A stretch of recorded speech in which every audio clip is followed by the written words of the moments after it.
microphone was also not working. But now it is.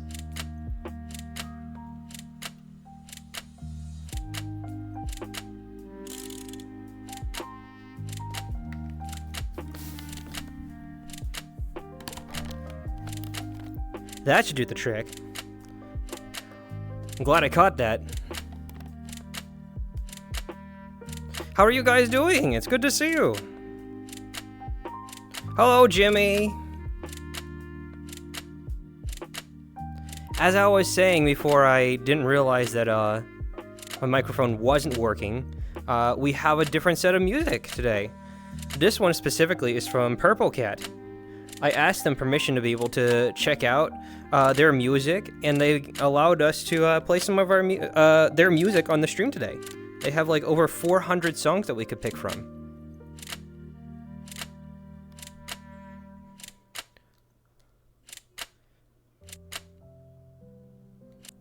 Oh gosh. Things decided to get like really slow all of a sudden. Okay, we'll leave it right there while it's actually doing its magic.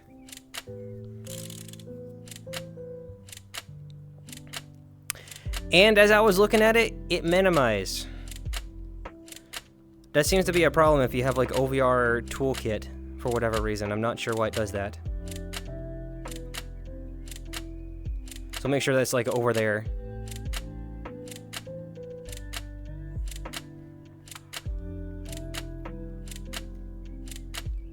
Jimmy, I believe I've taken you to this location. This is the Duck World.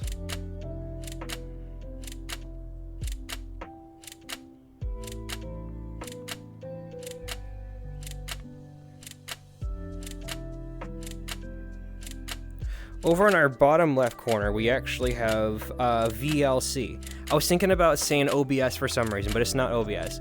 OBS is on my right-hand side in the world right now, but VLC is a very classic media player. It just so happened to have like a web extension, so I was trying to see if I could get it running on Firefox. Fireworks? My brain. You did tell me you was a... Oh, yes. Oh, yeah, no, I remember that.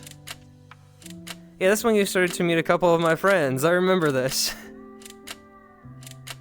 Gotcha. That makes a lot of sense, actually. Hello there, it's Best Girl. Hope things are going okay for you.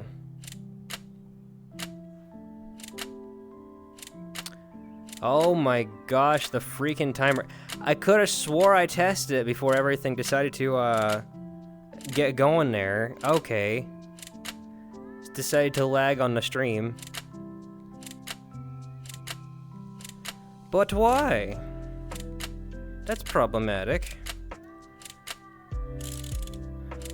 We'll go ahead and let that hang for a minute there.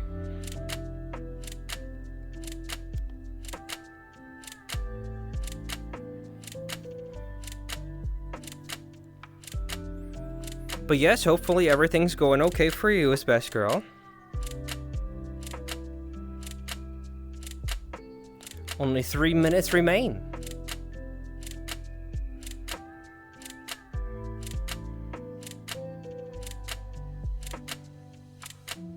Why, hello there, back.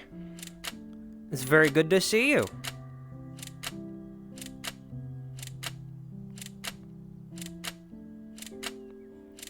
I'm learning things, by the way, so that timer up there, I actually changed it just a wee little bit. It's actually a web export now. So essentially, it's not running as a main program on my computer, but it's running straight from OBS instead. I did this before with some other applications, like the Clapper. If you wind up redeeming that, that's also a web export. But I may do one more, which is the Trivia Engine, and then things will probably run even smoother than what's going on right now. Because I decided not to have the Trivia Engine open, and then things were like, they were buttery smooth. And even with the timer running, it was buttery smooth. But then I turned on the Trivia Engine, and then it was like, up, decided to die. So it's unfortunate. PTSD has me with constant nightmares, so I woke up sweating at 12:55 and Ashy's stream notifications scare me. Oh gosh. That's not good. I'm sorry you went through that. Much apologies. For some reason, creatures and resources didn't want to spawn. Didn't want to spawn? I have nothing but fiddle with some Nautica mods all day. Oh, okay, I missed that piece of context. OBS! You gotta like not minimize for me, buddy. Minimization is not good for you. See, every time it minimizes, it actually got rid of the chat on my hand. So, now I don't have it anymore. Context is important. Yes, it is.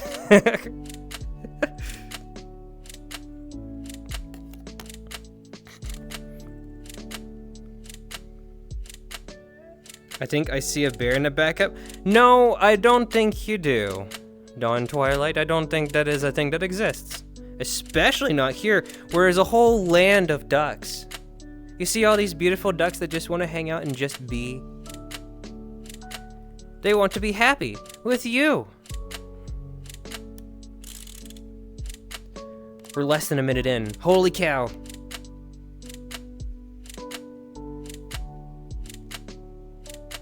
I've been working on this to like the very last minute. Last thing that I needed to work on was the trivia. So we have that squared away. And I'm thinking we could probably do it like basically at the end instead of like the beginning. So we'll see how that goes, and maybe that could help out with people trying to actually do the trivia. The Jimmy Cam. Respectfully, I don't know if we want to have that.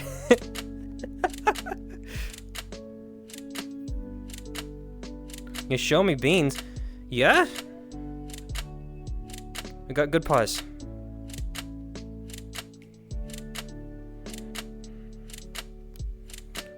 Six, 5, 4, 3, 2, 1. We did it! We're here again! 1 month later. Kitty? Hello there, Sex. It's good to see you. We're back. We got to another stream.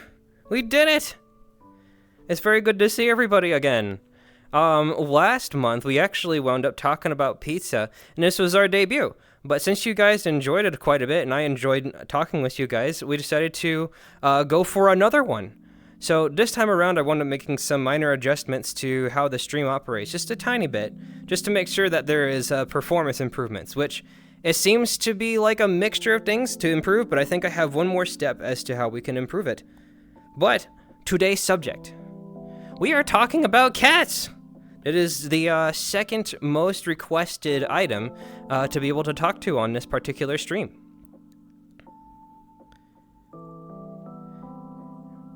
I would kind of respect, by the way, especially Delta, that we don't have that kind of language here on the stream. I would appreciate that personally, if we can.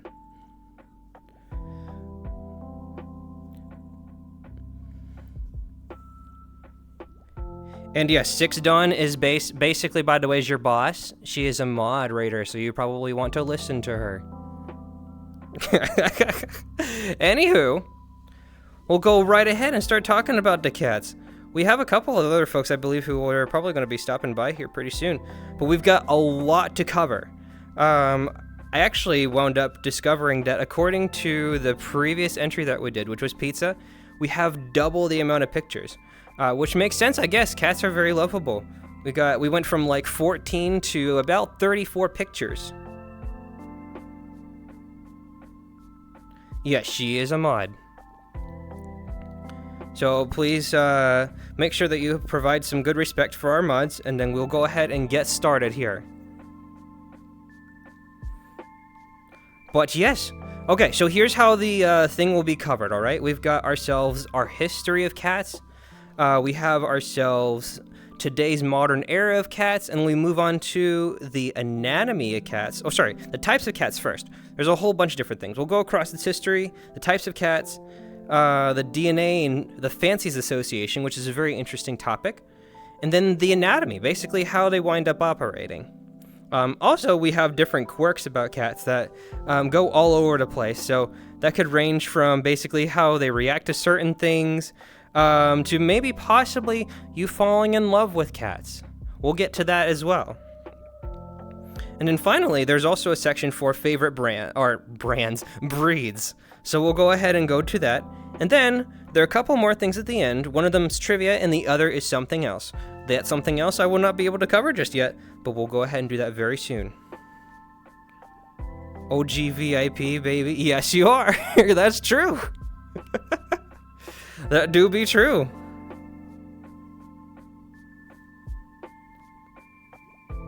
You're a boss. I mean, you could be working with Subnautica mods like a boss. That could be very much a reality there. Yes, you do be a VIP, Mr. Jimmy.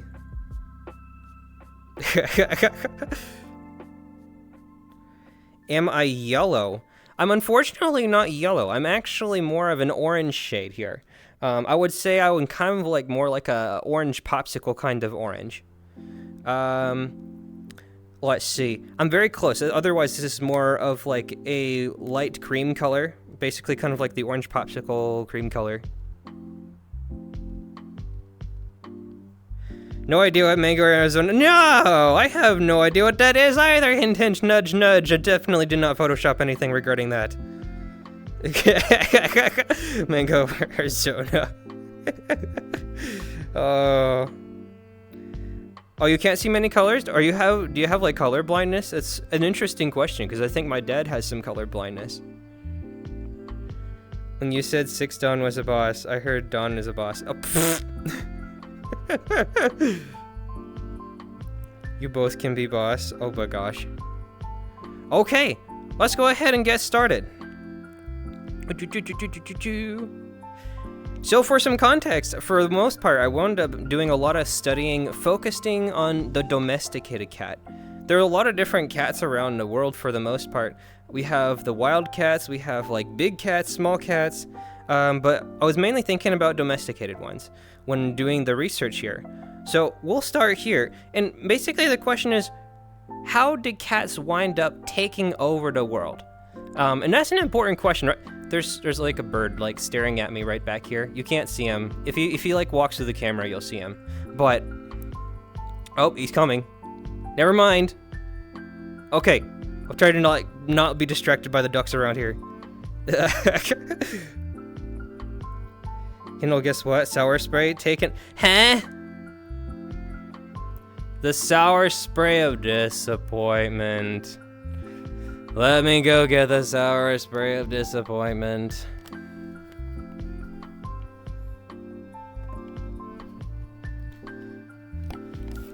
We'll go ahead and have the sour spray of disappointment for its best girl.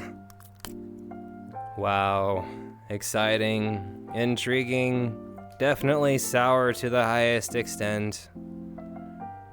I opened up my VR chat menu. With good luck, hopefully we'll have better frames here. Guys, let me know. I just clicked on the VR chat application. I don't know if that's gonna slow down the stream at all, but if it does, just let me know. Okay. So, let's go ahead and, oh gosh. No, I can't even use it. Give me a second. I had to click on somewhere else. Ah!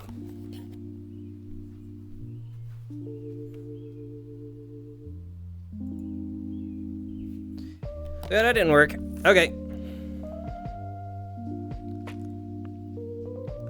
Let's get started. So, domesticated cats. How do you wind up taking over the world?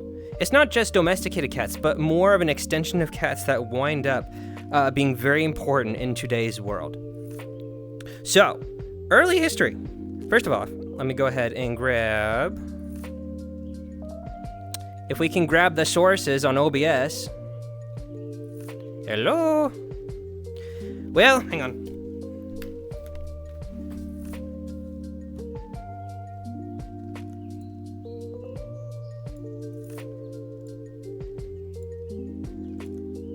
There we go. Cat! That's a domesticated cat right there. Now, It started basically around 1916. When it came to those specific cats, gosh, that's actually not even correct. But basically, we'll start with 1916 since this is the first part of my slides here. 1916 was an interesting year because this was talking about the working cat. A while back, cats themselves, they kind of just sort of hung around them on their own. But over time, there were many different parts in our world's era when it came to actually domesticating cats. There were many times over and over across many different parts of the world that actually had their cat domestication like moment. That ranged between like South America and other areas. But for domesticated cats, we wound up actually being able to put them to work based off of the things that they enjoyed. So for example, you have like rats and birds that kind of got in the way of some miners. And this is an example of a cat right over here. It was able to do that sort of thing. So they wound up bringing those cats around to be able to help them out in all sorts of different scenarios. It's kind of like a give or take, kind of like a symbiotic relationship that humans wound up being able to create together. No question, just are you liking it? Oh gosh. Are you like taking it? That's a good... Let me adjust my voice there.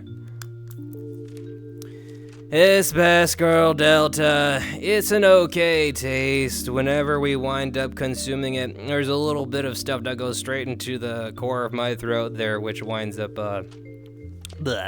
causing a little bit of thirst, but other than that, it is pretty much an okay candy. Oh, there we go. Yep, so this next part here is mainly about the first parts of the domestication. Cats were likely domesticated in several countries all at the same time. That seems to be the main core of it.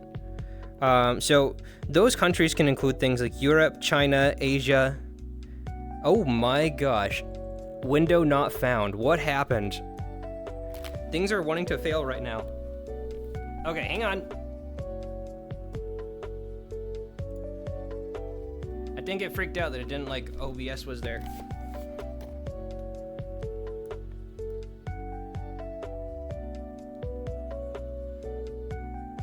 Oh no, hang on. Something must have happened with OVR Toolkit, because for whatever reason it seems like all the windows disappeared. Oh gosh, that's not good. Okay, give me a second here. Apologies, I was not expecting this to happen.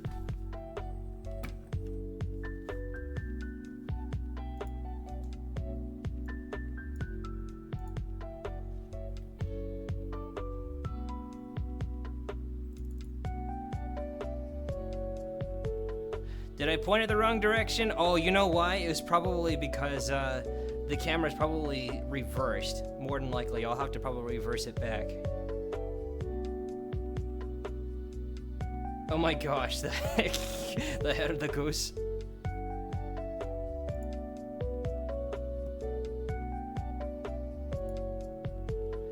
Hello there, car nerd, it's okay. For whatever reason, things decided to kind of just like lag at the moment, so I'm not sure what's going on our side.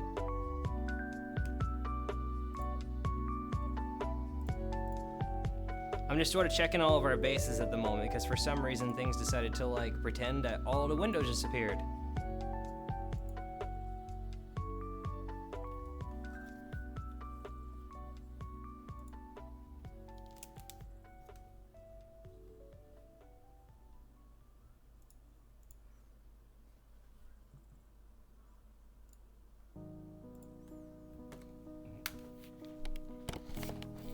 Okay, let's see.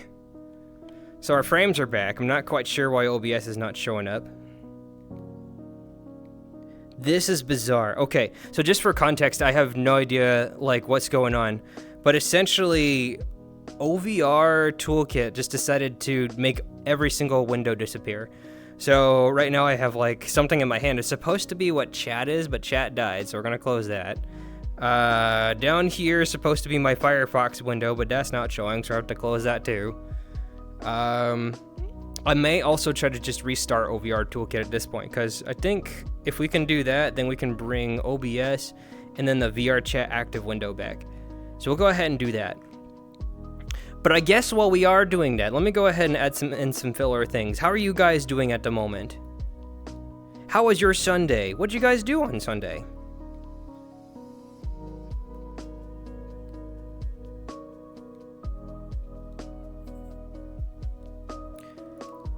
Steam VR UI is lagging, so let me go ahead and use OVR Toolkit manually.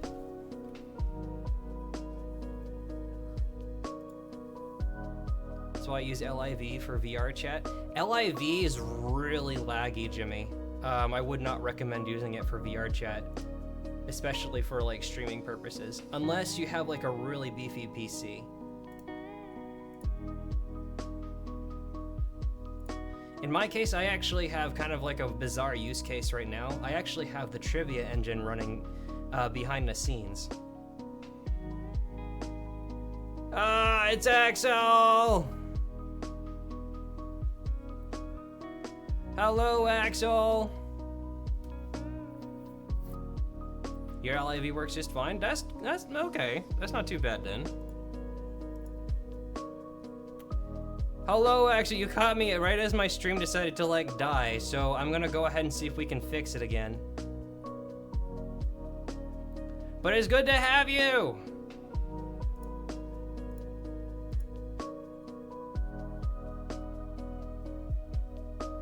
I'm gonna restart OVR Toolkit, see if we can actually get that to go again. So for context, Axel, OVR Toolkit decided to die in the middle of the stream, and all my windows disappeared. So that was kind of weird.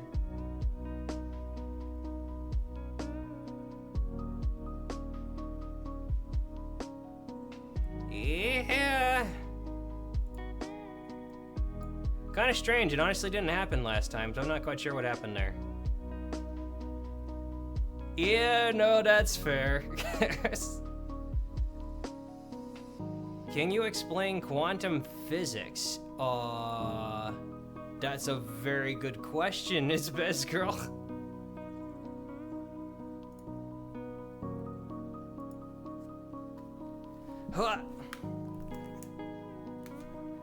Okay, so I have Toolkit open.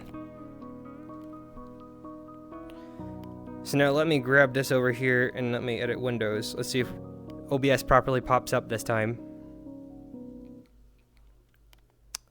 Nope, I think it had amnesia.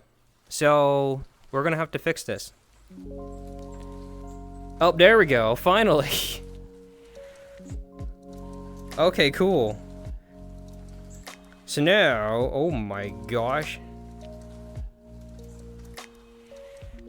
Let me grab this Firefox tab. Oh my gosh. There we go, we can see stuff.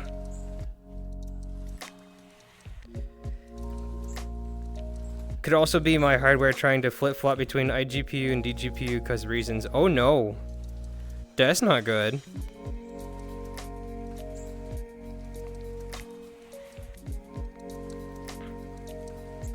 Okay, there.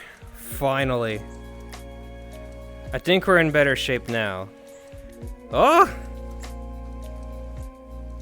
And my VR chat window decided to minimize. That's one thing, okay, just as like a critical opinion on OVR Toolkit, it causes things to randomly minimize, which is terrible. We don't want that to happen necessarily. Okay. I think we've got mainly everything kind of like resynced and whatnot, so we'll go ahead and do this. By the way, Kendall, instead of It's Best Girl, you could always say Delta or Willow. Okay, good to remember. How was your Sunday, by the way, Axel? Hope things were going well over there. Yes, we'll make sure that we have that regularly scheduled programming about cats. But first we must have the sour spray of disappointment.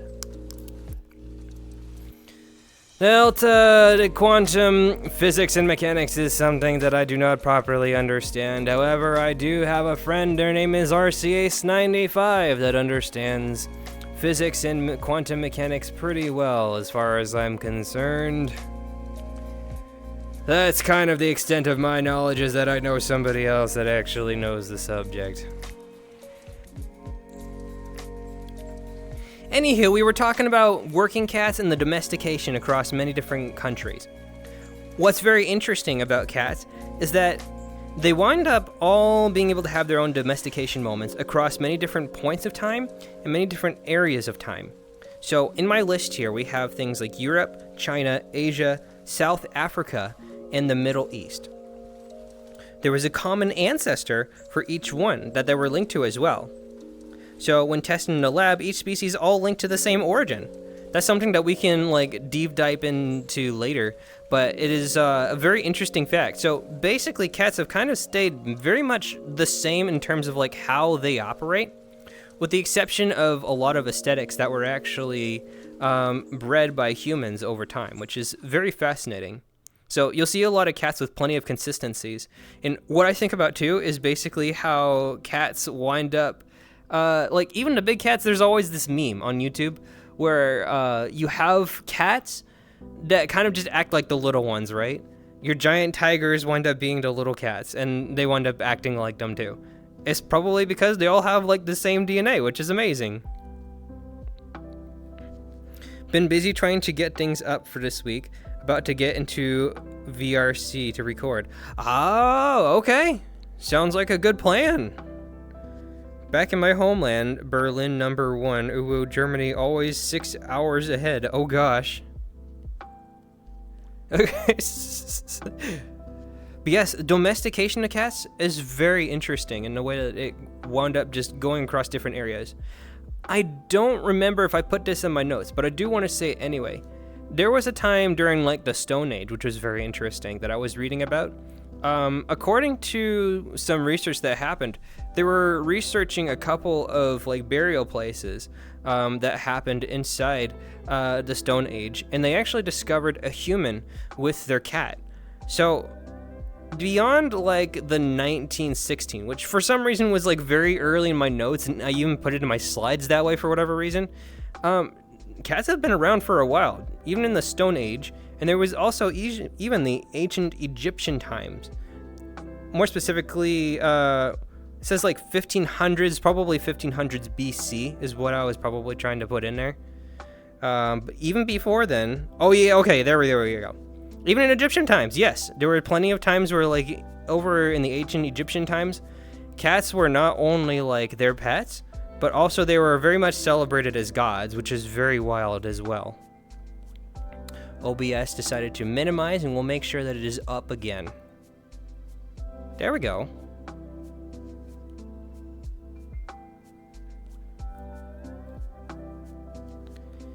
You live in Germany.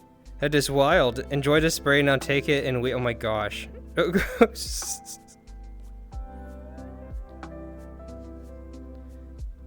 You still don't drive. Yeah, there's a lot of countries that actually don't wind up driving, which is wild. I'd say there's a lot of good areas where you can just take a walk and be able to get to a lot of common destinations. I know that the United States of America has a lot of areas where you have to drive, or otherwise it's just not going to flow all that well. So it very much kind of mixes. We have a lot of suburbs and a lot of highways and stuff like that. There's the big bird that was staring at me earlier. I'm only back home for a month before coming back to the States. Oh, okay. Well, hopefully you're able to have a safe trip over there and a safe trip back. Hopefully it's been able to be good. That's awesome.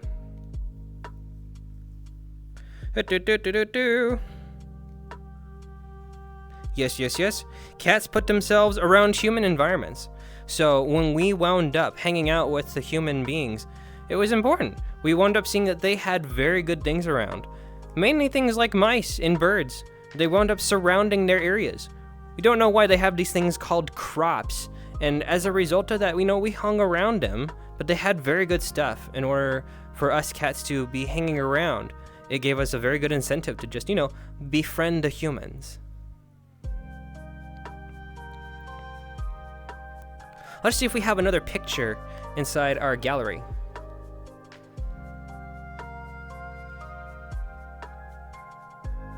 Ah, yes, the ancient Egyptian cats.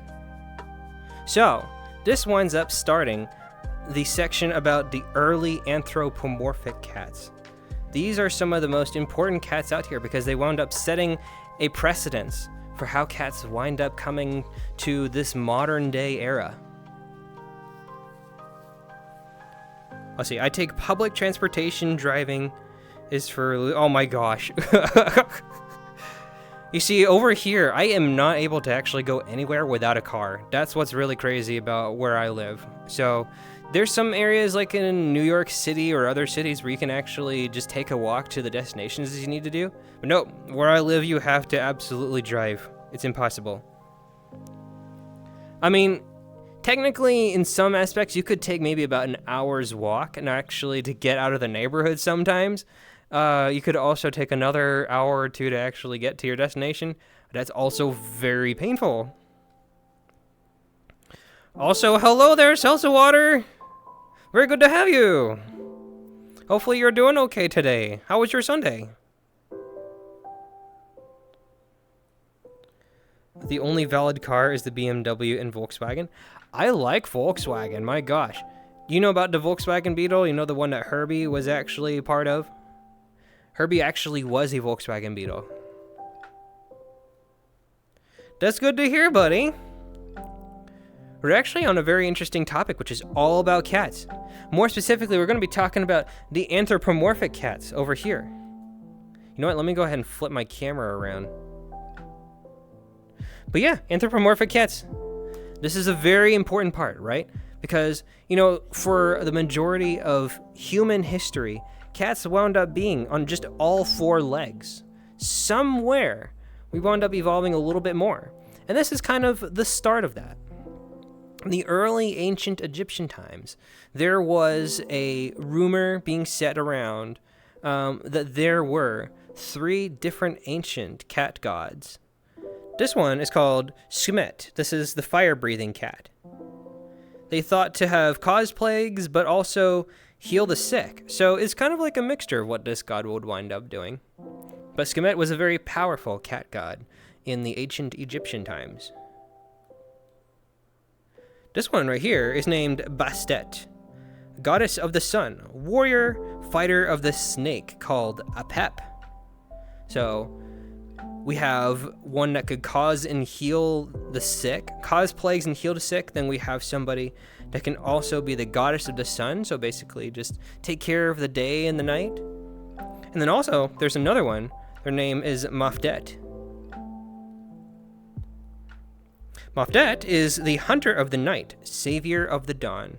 So perhaps when the goddess of the sunlight wound up just taking over the day and they wound up relaxing, Mafdet wound up being the hunter of the night and being able to protect everybody.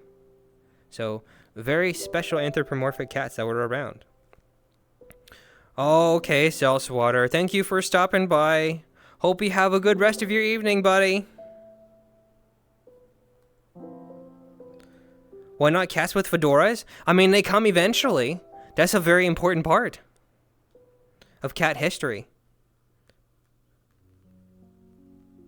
Because nobody invented fedoras until Indiana Jones. Of course! No, it's okay. Because it do be important. It's a very big part of history. Cats will eventually wear fedoras.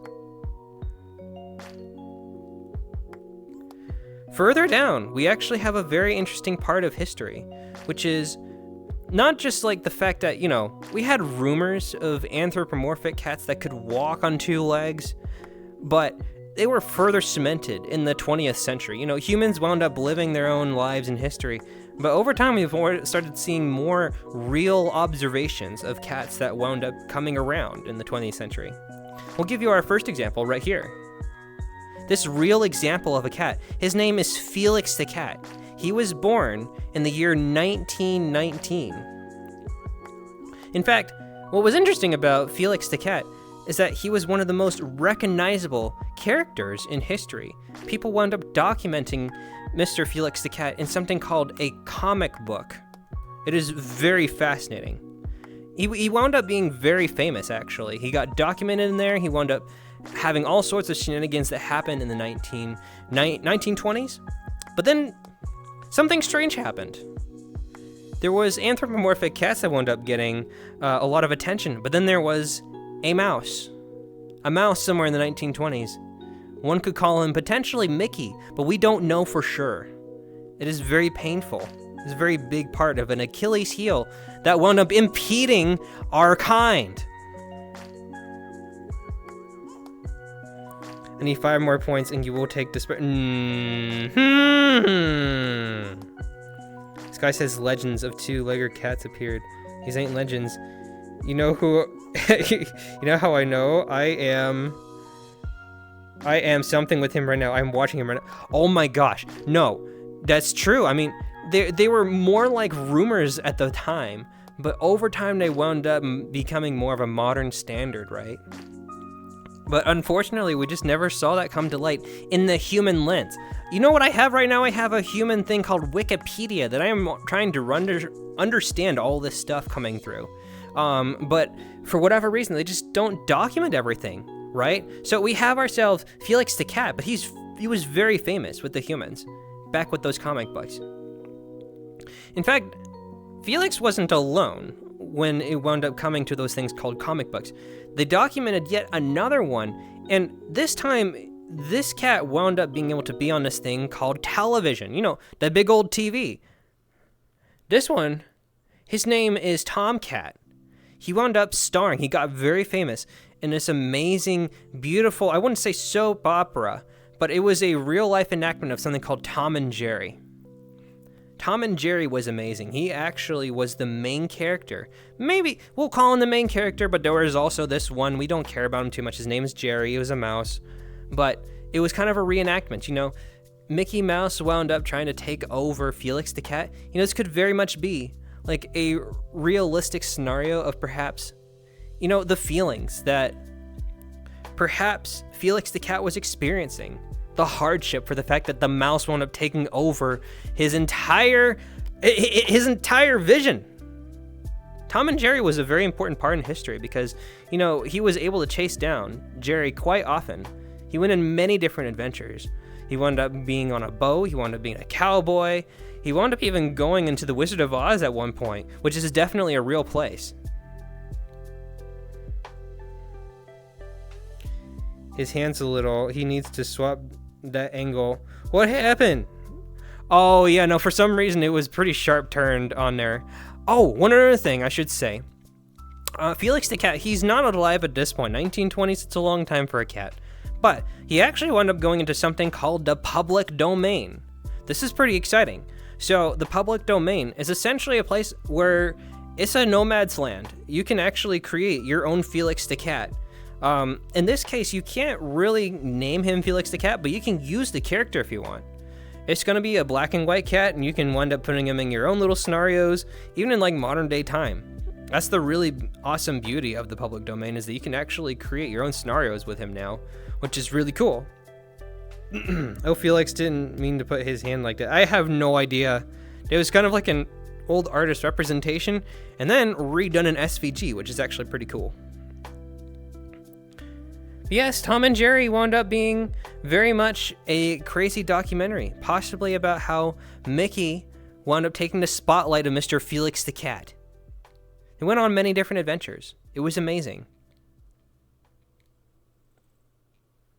If we move on, about 5 years later.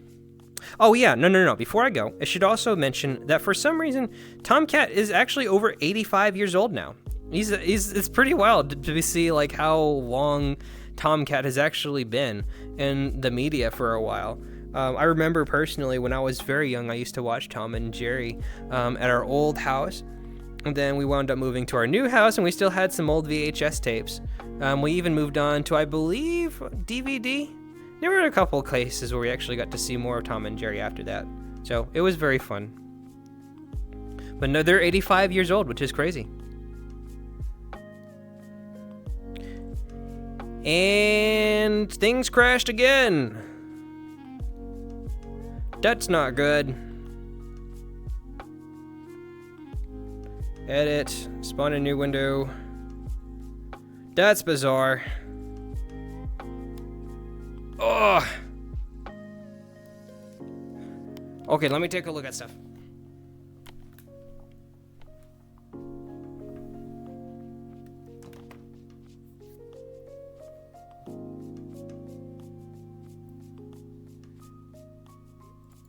Don't worry, he likes it. Definitely don't force him to have it. Oh my gosh.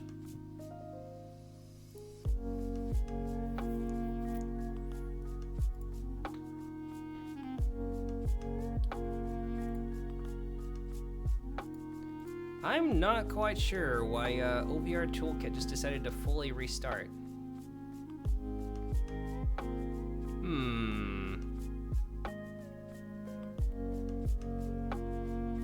You know what I might do? What I might do is I'll probably try to use Steam VR instead, since it seems to be lagging pretty hard with OVR Toolkit.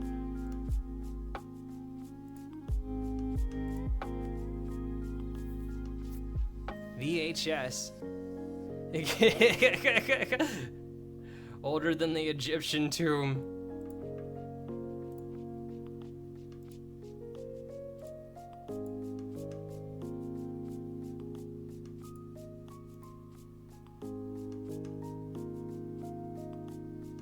What I could also do, I can try to shut down one of the things that was hanging out in the background. That could also improve performance, just to make sure that things are okay.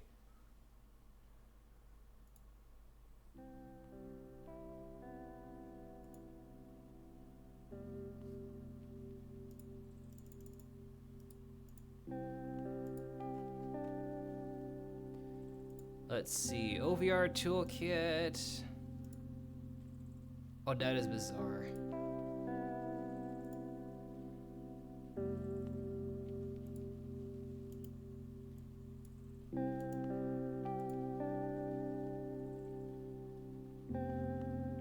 Prehistorical, pre-evolution even.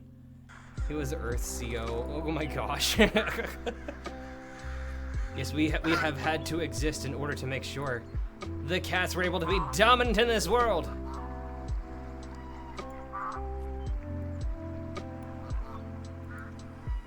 Okay, we'll give OVR Toolkit like one more shot here. Although if it continues to be a problem, what I might do, I may try to make sure that we can use Steam VR instead, which may be a little bit more clunky, but we'll try to make it happen.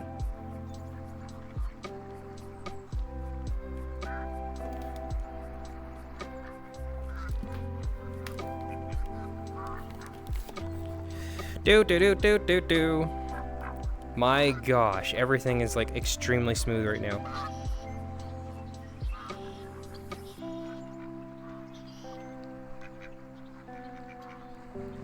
And now like OBS is like humongous. Everything's huge, my gosh.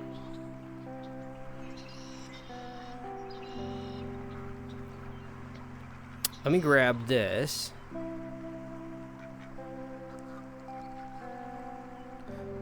So for whatever reason, it seems like we have OVR Toolkit. It wants to kind of lag a little bit when it comes to the windows themselves, which is not a good sign. Seems like everything got really big and then it just decided, let's not. Hello, Soup, it's good to see you. It's good to have you here. How are things going? How has your Sunday been? Kindle, how many sprays left to finish the sour ball? Too many. There's too many of them.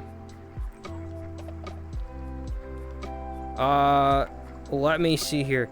We're experiencing some technical difficulties at the moment, unfortunately. So what I might try to do, we're gonna try to like close OVR Toolkit. It just seems to be just like dying, unfortunately. Me regrets to inform. Okay, bye Toolkit. You're fired. Very good, work has been super smooth. That's good to hear. I'm glad you've been able to work smoothly.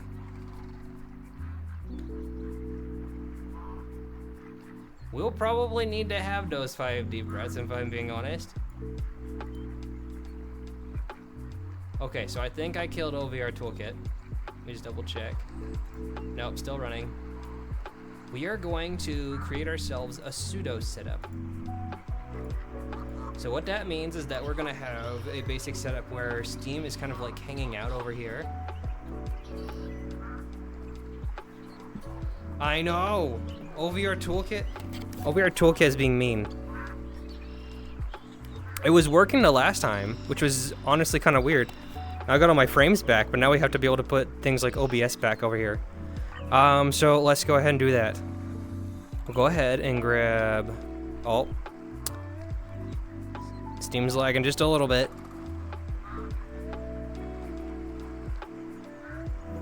Whoa. Okay, come on, buddy. Wow. I may also consider getting like additional hardware at some point. Oh my gosh.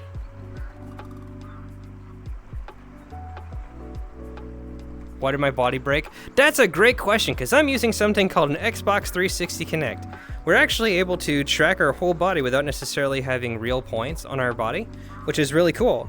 However, there is one very big thing that winds up happening with Xbox Kinect, because I don't know if you wind up seeing it or not, but things do happen with that.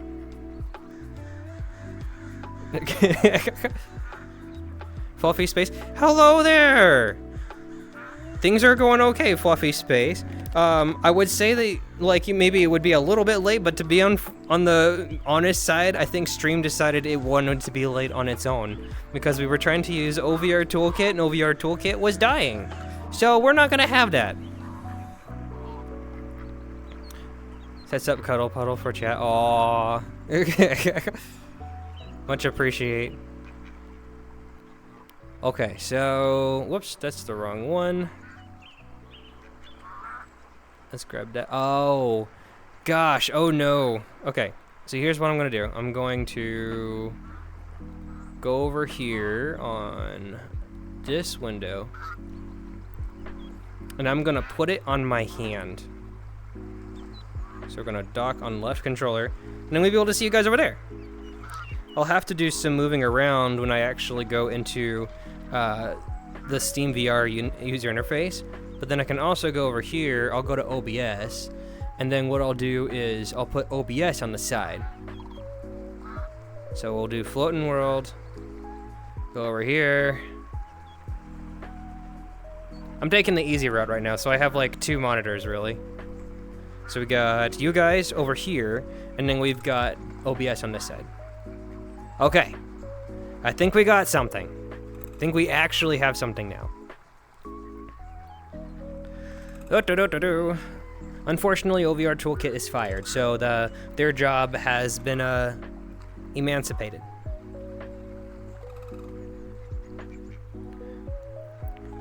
Wheels the hydration station over. Okay, we'll go ahead and get that water. Took a sip. How are you doing, by the way, Space Fluffs? How are things going for you?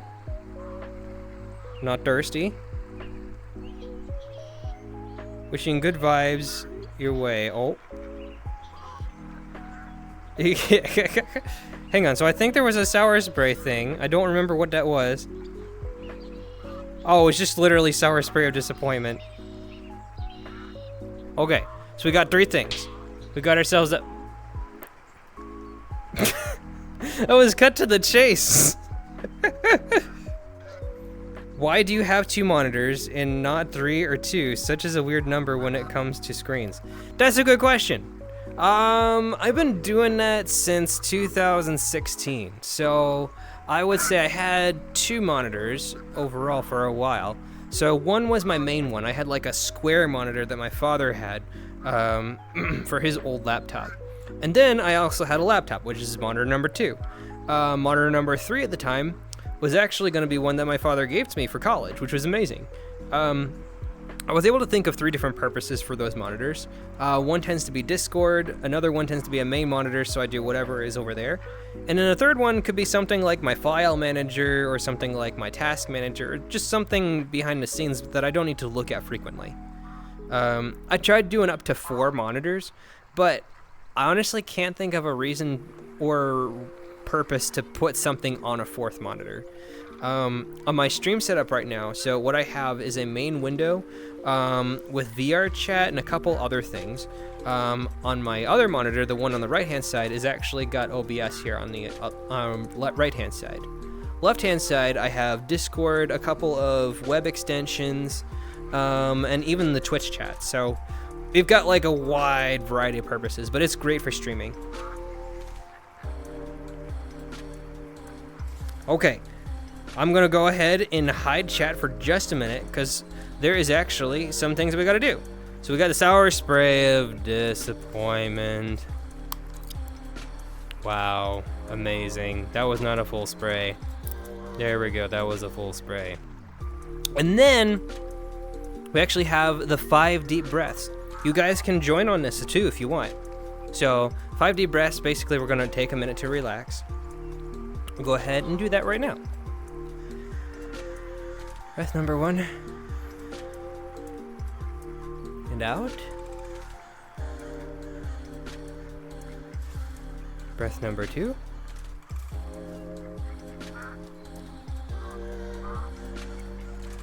And out.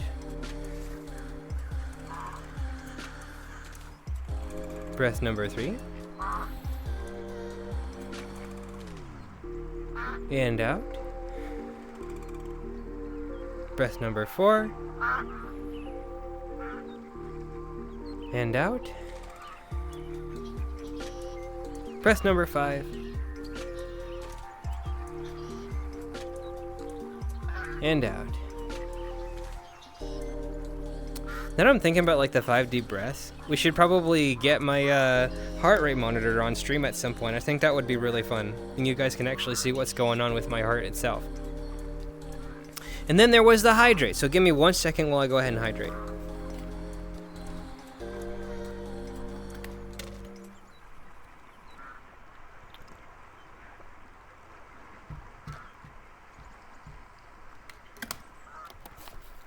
My mouth tasted like sour spray, so thank you, soup. Okay, so let's go back over to chat. We finally got through all the things. That's true though. Good is chore one day, so I have been productive. I am surviving on a single 16-inch laptop screen right now. Oh goodness. That's not a bad screen size though, if I'm being honest. Like, I think that's probably roughly the size that I have for my Mac for work. It does a pretty good job. I remember like the first laptop that I have was not even like a 16-inch, just something like a 20 or 25-inch. Like it was a huge, big chungus guy. It was mainly like a desktop replacement. It was called the Inspiron 9300. Very old PC. It was a 32-bit, 2 gigabytes of RAM. That was my first laptop that my father gave to me. How come I never got in your Discord? That's a good question! That Discord is actually called Chillferno. It's that little ice cube down below in the Twitch profile thing. If you want to check that out, we got a whole bunch of stuff in there. As of right now, we actually have an interview process. So we'll go ahead, we'll go through the interview process, and we will go ahead and bring you in once we're done.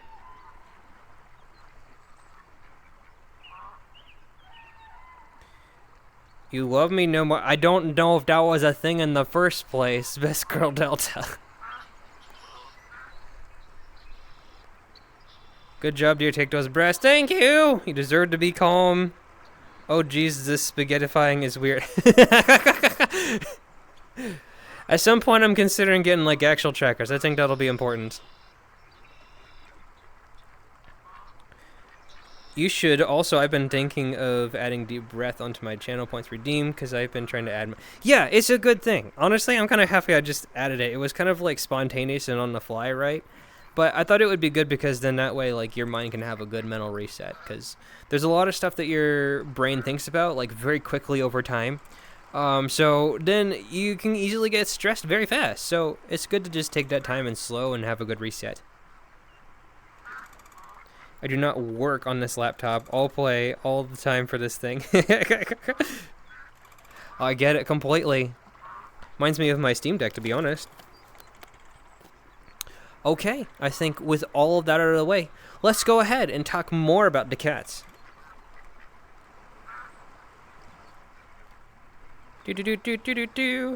Oh my goodness. Okay, so in addition to Tomcat, there was actually another cat that wound up taking the spotlight 5 years afterwards, so specifically 1945.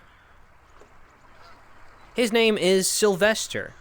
He wound up being in this amazing reality show named Looney Tunes. Looney Tunes is a very big thing. It had many different characters that were in that series. One notable one was actually Bugs Bunny, so that was a very big character. But Sylvester actually had a very impressive catchphrase. He said, let me look at that. Suffering Sakatosh. That's what he said back in the day. But yes, he was a very big character in Looney Tunes, and he wound up hanging on for a very long time. He even had a son. It's like, I don't know if it was Sylvester Jr. or something like that, but that's what I remember reading. But that was one of the few cats. So we had Felix the cat, we had Tomcat, and we had Sylvester. All of these anthropomorphic cats had these real realities that wound up being documented on television and these things called comic books. It is important that we tell that these are the real deal, because humans wind up not realizing how much cats wound up evolving behind their backs. It's a very important piece of history to realize, because if they didn't realize that, then we wouldn't be able to be on Twitch here now, would we?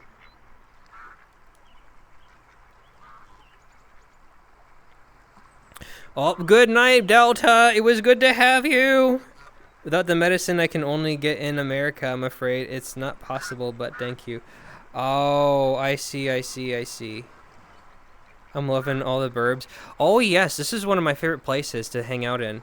It's a very relaxing spot. You got all the birds right here.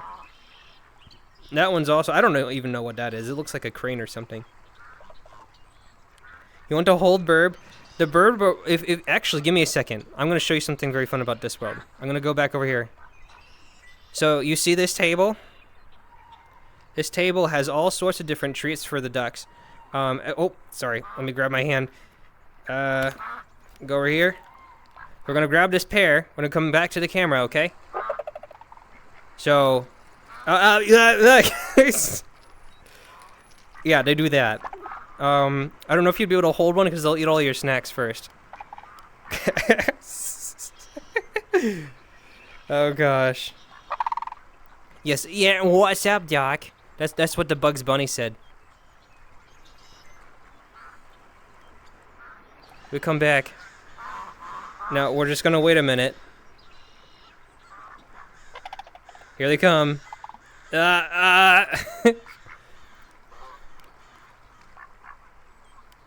There's like a, oh my gosh. You can't see it, but there's a whole bunch of ducks like right above me. Let me see if I can, if I move away. No, I'll go over here. Here they come. Okay, we're gonna put it down here. They eat it very fast. Hoping the goodest sleeps for you? Yes. Hopefully she sleeps well. Feed the burb, yes. Hi, Hunter, I missed you too. It feels like it's been a minute. How have you been doing this Sunday? It's good to have you.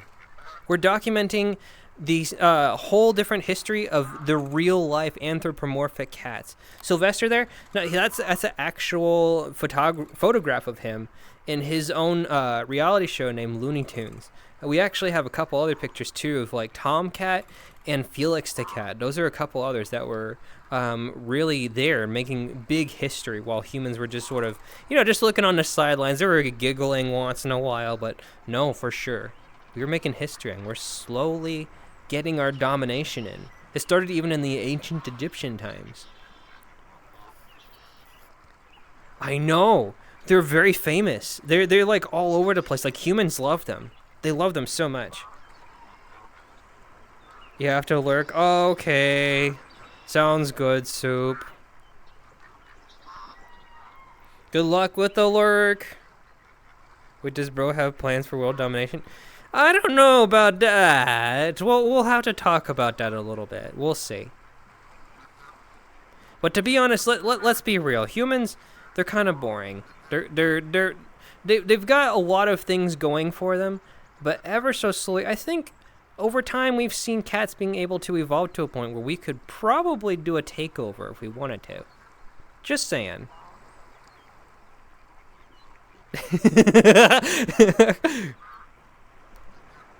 Anyway, let's go ahead and continue more about our cat history.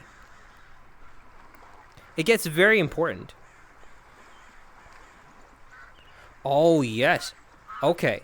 So, one more fact about Sylvester before we wind up going. He was apparently one of the most killed characters in Looney Tunes. Unfortunately. The disrespect, right? My gosh. The amount of times he wound up getting killed in that show and then coming back to life is disingenuous to the fact that he is a cat and he is the most dominant species on this planet. Dogs too? Oh, perhaps, yes. I know a few dogs. One happens to be named Six. Six is a very good being. We gotta make sure that the dogs have a strong species dominance as well. Just insulted. Do you mind sparing me, humble cat-loving human? Oh yeah, sure. Sure.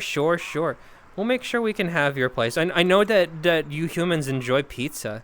Pizza is very, very good. I like pizza too. We could give that as like your daily meal if you like.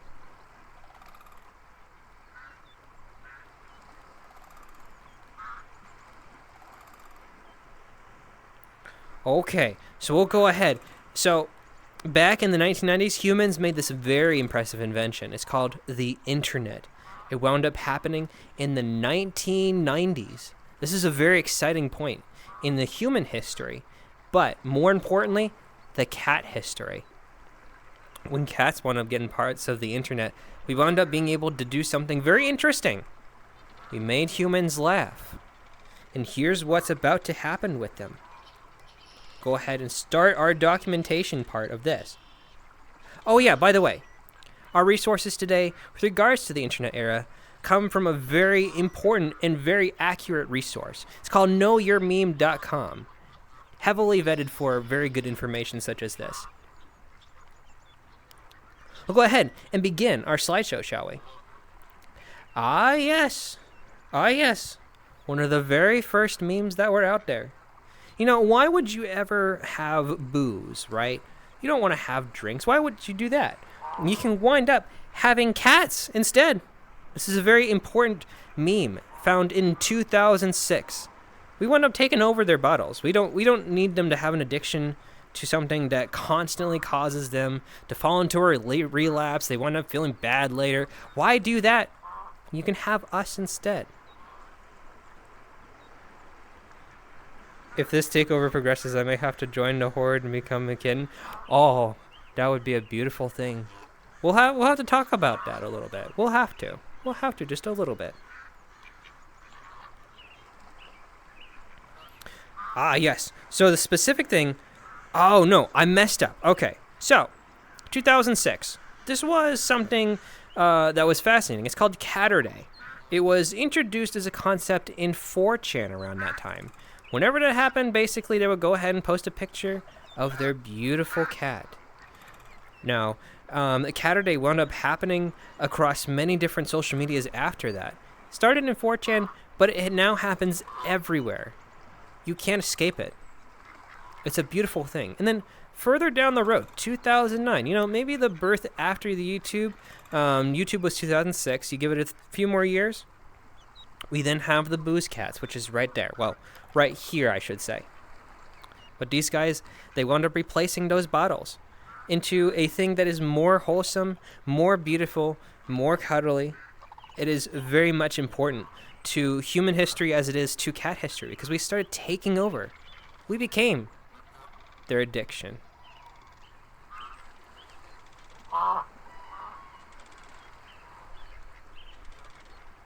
Cats instead of booze, I mean.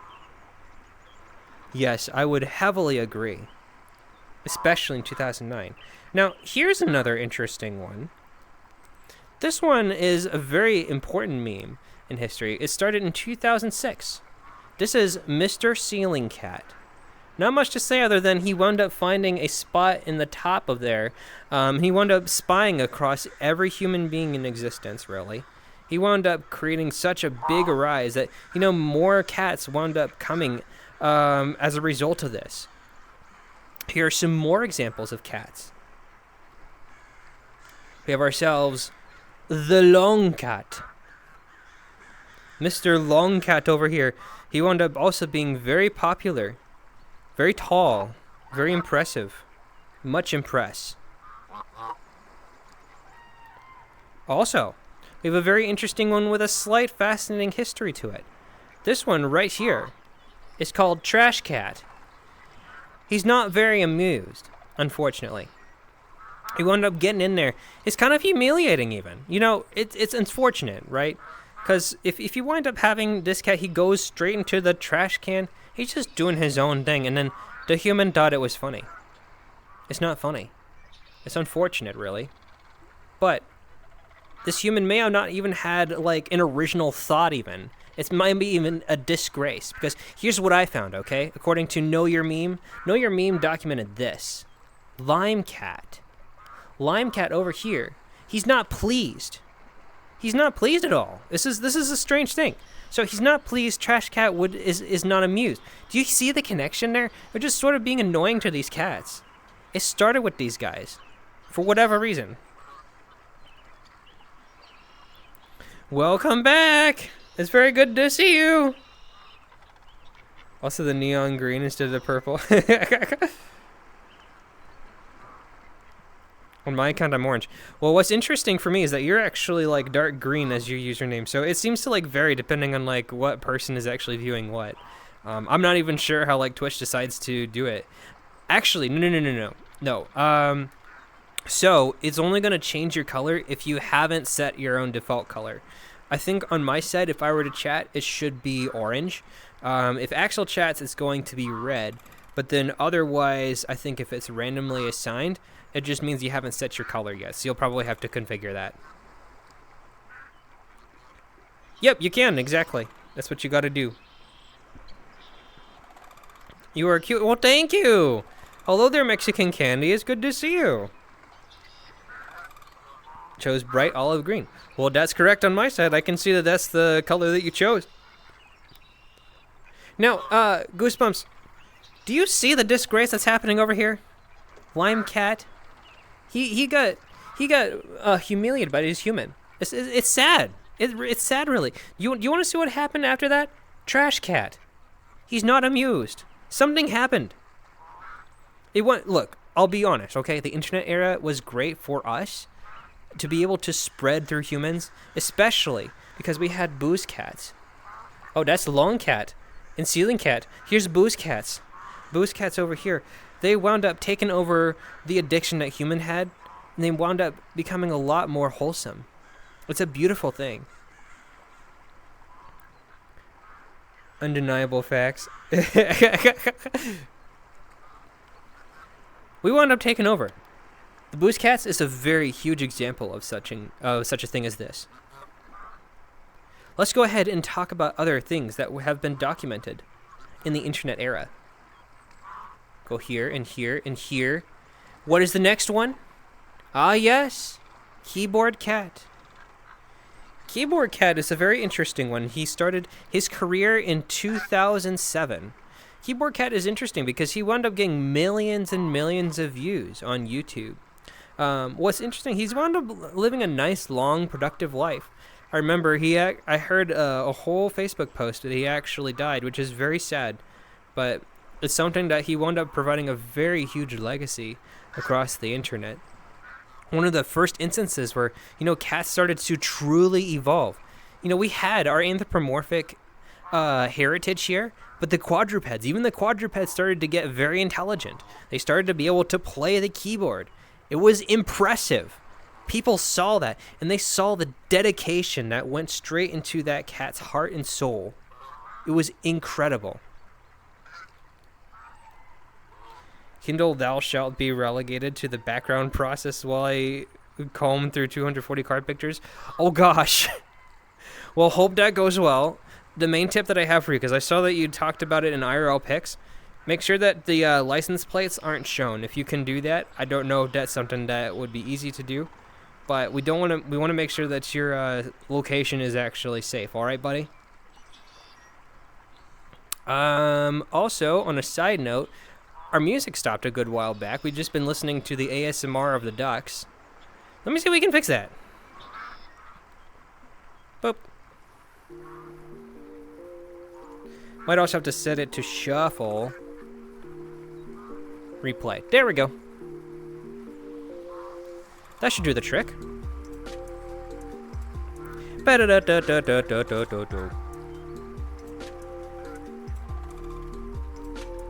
Go here.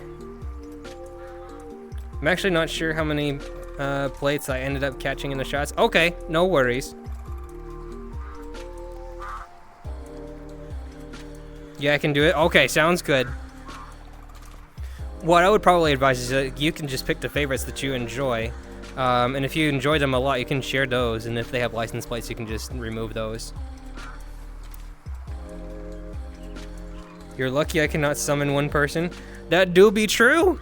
This is a special stream where those guys will actually not be showing up. I got lucky.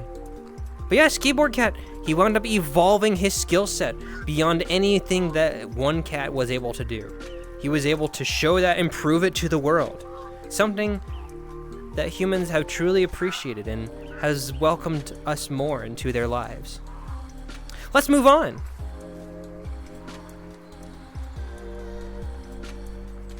Ah, yes. Okay, so here's a good one. This is Nyan Cat. Nyan Cat is a very big part of my personal history too. It's an amazing monumental part because cats finally not just learned how to play piano, but they learned how to fly. It's an amazing monument. Not only did they learn how to fly, they learned how to evolve into food. Isn't that amazing? That's a Pop-Tart. That's a Pop-Tart flying around. How else? What would you expect from like a cat normally? It's amazing. Oh, there froze for a good 10 seconds. Oh no, that's not good. It's edible. Oh, we want to be careful with that cat. If it's edible, then you want to make sure that they're okay afterwards. That might be tricky though. But it's able to go across space and time. Not only that, but they had like a simulation just for iPad and iPhone. They had these mini games where you could make Nyan Cat just fly around in space. They could jump up across platforms. It was an amazing documentary of their success in life.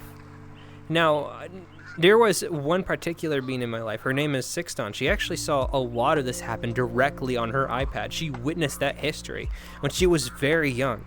It's impressive that she was able to remember it to this day. The fact that all that happened, it's a monumental part in history, and everybody remembers that. At least from when I was around in my personal era.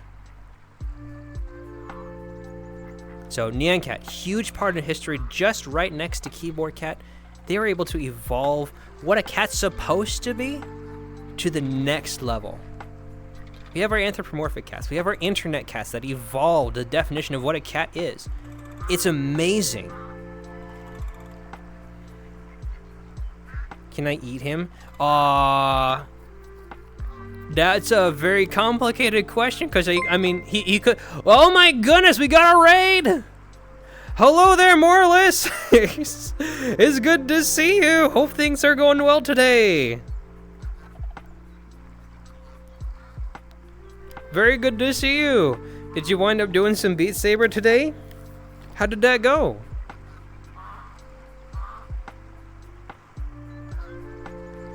Okay, we'll go ahead and move on to the next part of our notes. And for whatever reason, it seems like it froze. Let me take a look. Give me a second.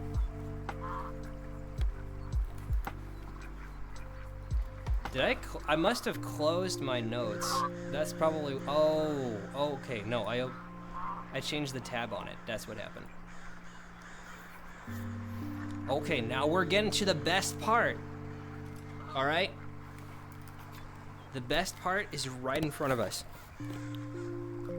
Go ahead and, like, not break, guys. Doopy-doopy-doopy-doo. It do be a Pop-Tart. Disrespectful of cats. Was trying to play MUIGI, but multiplayer servers went down. No, that's unfortunate. I just played accuracy for like 30 minutes and then finally passed a level 9 challenge map.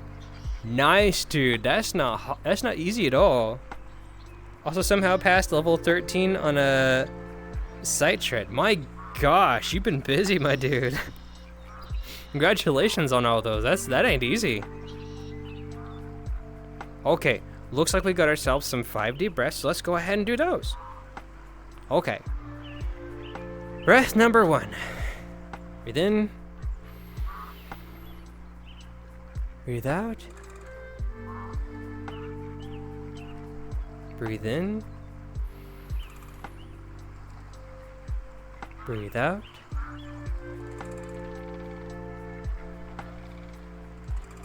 Breathe in.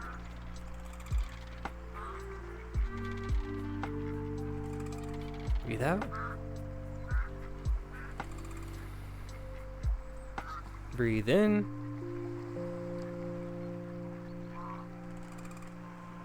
Breathe out. One more, breathe in. And breathe out. Okay, I think we got it. Anyway, gotta get to PC because 1% battery on headset.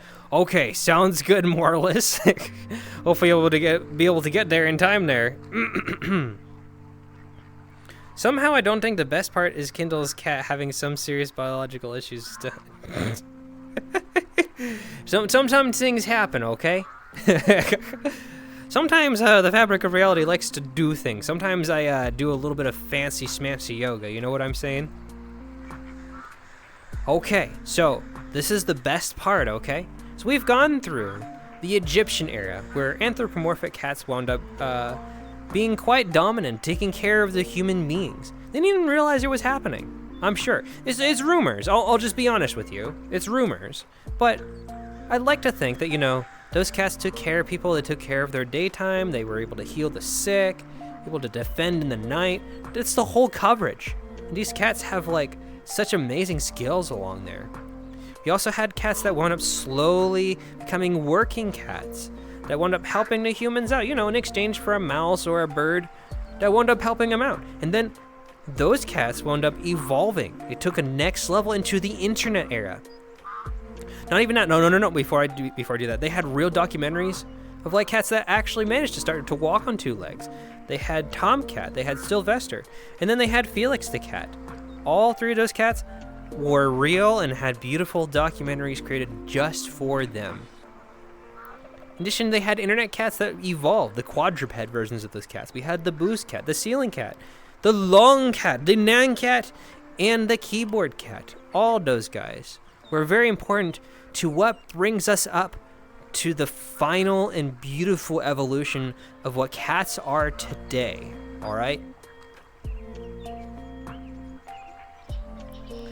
Love you as a friend, love you too, buddy. Like 88F? Are you thinking of, okay, when I think of 88F, I think of like a reality check through their skull. Is that what you're talking about there? Anyway, Kindle, some of those photos are funny or fun plates cars had. If I cover the specifics on the plate, state, country, is that okay to post in Inferno? You know, that could be a Savage Platypus question, because he actually figured out that it's possible to figure out what a plate is based off of even the color of the plate itself. So it would be worth trying to inquire him about that, because he actually did some good research on it. 31 Celsius, 88 Fahrenheit. That's hot, man. Holy cow, that's crazy. Okay, we're about to get to the point that we call peak cat, okay? This is the part where cats truly And surely, they stop being behind the limelight. They actually start walking on two legs. They start making progress in life, and they do amazing things, okay? So we're gonna go ahead and document those guys. This is the moment where it is peak cats. We don't know exactly when it started to happen. Maybe something around like the early 2015s, 2020-ish, something like that, I would say personally. But we'll go ahead and start documenting these guys, all right? In 2021, we saw an anomaly, an explosion in our world of something called, what's it called? The Kepler. That's not it. That's an HTTP cat. Okay, we're gonna have to talk about that next. HTTP status cat. Basically, that was one of the cats that evolved the internet as we know it, right? That's a 404, but there was also several different ones, like 302, several different ones. That's an example of one that wound up hiding because something went wrong on the internet. Well, we'll go ahead and move over to this one. This one right here. This cat is a very special type of breed. It's called a Kepler. These little guys, they're only about like 3 feet tall or so when they wind up walking on their two legs. They're very important because they started a beautiful evolution and breeding of new different types of cats that we have not seen until just recently. These guys have something amazing that these walking, talking cats have been able to possess very slowly over time.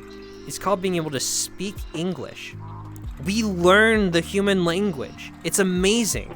And we're able to convey all the thoughts that we have been able to like possess for so long, and now we can speak them out to humans. We can speak them out to humans, we can go hang out with humans, we can talk with them, and we can hug them. It's a beautiful experience that now these cats can appreciate. And you know, sometimes they do very meme-ish things as part of their culture, as part of the internet, and that winds up being part of their DNA, you know what I mean?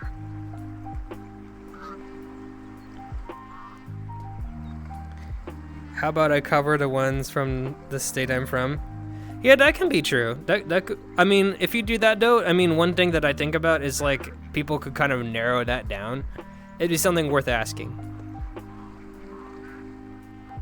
Dang, bro, I like that picture. Oh yeah, huge developments. People don't even realize that it's happening. I'm showing it to you right now. We're exposing the whole thing. It's huge, amazing developments. I got to see it firsthand. In fact, that could have very possibly been me in another reality. Just saying. That's a very impressive thing. Merp.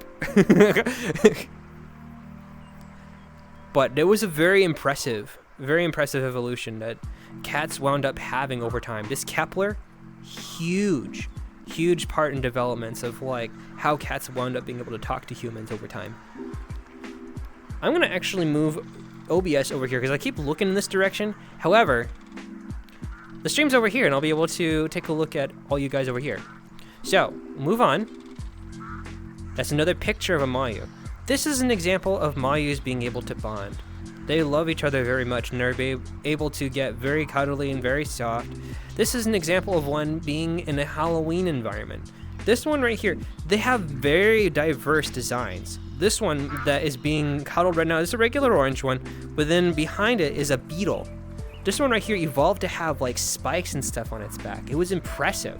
So not only are these cats being able to walk and talk and communicate with English, but these guys are creating the abilities to do things that cats weren't able to do before. Just think about that. All they were doing was just hunting and gathering at that point.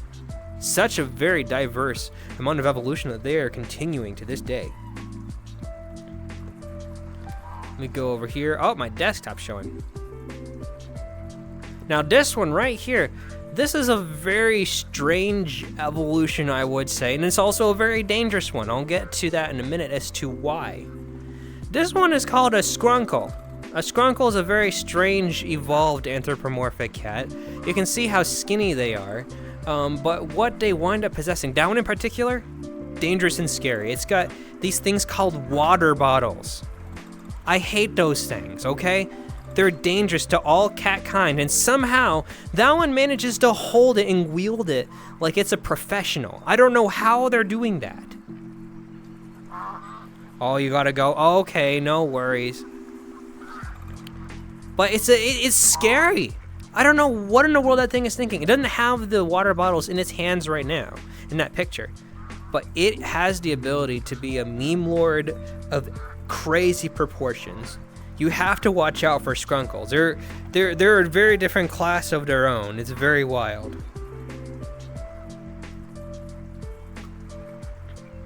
Oh my goodness, my tracking. Oh, you know what's happening? I'm like real close to where my Xbox Kinect is. Here, we'll do that. See how that goes.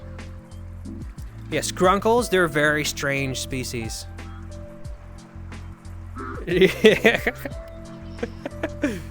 Jargon off stream. Oh my goodness. We gotta be careful around the Skrunkles. It's a different species of cat. I gotta be able to educate you, alright? It's a different type of cat that are walking and talking.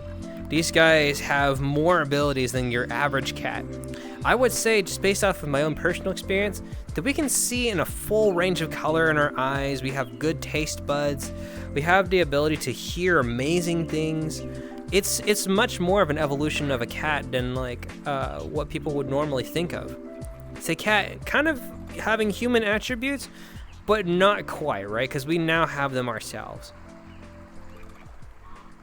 Oh yeah, they're called Skrunkles. They're called Skrunkles. They're very strange. We'll go ahead and move on to talking about another type of cat that we have been seeing evolve across this landscape. This one is my favorite. This one's a bit of a bias, but this one here is called the Mayu. Mayu, I would personally think, is peak cat. This is a beautiful evolution that we have now to this day. Something that appeared very recently, somewhere between 2023 and 2024. So very recent advancement in cats. They have perfect everything. They have beautiful paws, they have beautiful ears, beautiful tail, all sorts of gorgeous patterns, very gorgeous eyes. Skrunkles can only see the red ketchup on their enemies. Pretty much, that's a good way to describe them. That's probably the best way to describe them. But yes, peak cat right here. This is a Mayu. Very beautiful. What you can see, I actually found an old version of myself. We wound up being able to talk to each other and be able to take a picture within the same timeline. It was impressive. This one right here, this is a very impressive Mayu. Her name is Sixnon. She wound up taking a picture one day, and I asked her, hey, can I use this for my stream? And she said, yeah. So I think we're on good terms with that. But she's very good being. But it was important that we were able to document as many Mayus and different varieties of Mayus as you can. This is a female Mayu. They have all sorts of beautiful hair. It's amazing. She has glasses like I do. And finally, we wound up actually taking a picture on the city the other day. It was a beautiful day. It was kind of raining at the moment, but she likes rain. So we wound up taking a rain picture. We relaxed. There were a couple of web slingshots around our area. We don't know why, to be honest. It was something like, I don't know, it was called the Spider Lair or something. People were talking about that for whatever reason. We just decided to take a picture in the rain. It was really nice. Good sounds and all that. It's okay, because, you know, unlike other cats that wind up being afraid of water, we're okay. We were able to relax and just have a good time. Six do be a shapeshifter. She's a very interesting Mayu in that sense, because sometimes she can be a Mayu, sometimes she can be a Regulus, which is a dog. Sometimes she can be any other kind of species, but she happened to be a Mayu. Friendly neighbor spider cat. Oh yeah, she's very good being. Yes. These are a lot of examples of what Mayus look like, but I would personally think they are the best cat. I would say second comes Kepler, and then third is the scary one, was the Skrunkles, which they wield the crazy water, the crazy water. You just get away from those sprays. They are not good for you for any reason. I can't tell you why. They're just bad. Okay, they get into your face. They feel it feels terrible. It's not good. But if Skrunkles have that and they wind up bringing that out, they're very dangerous. So you have to watch out for those.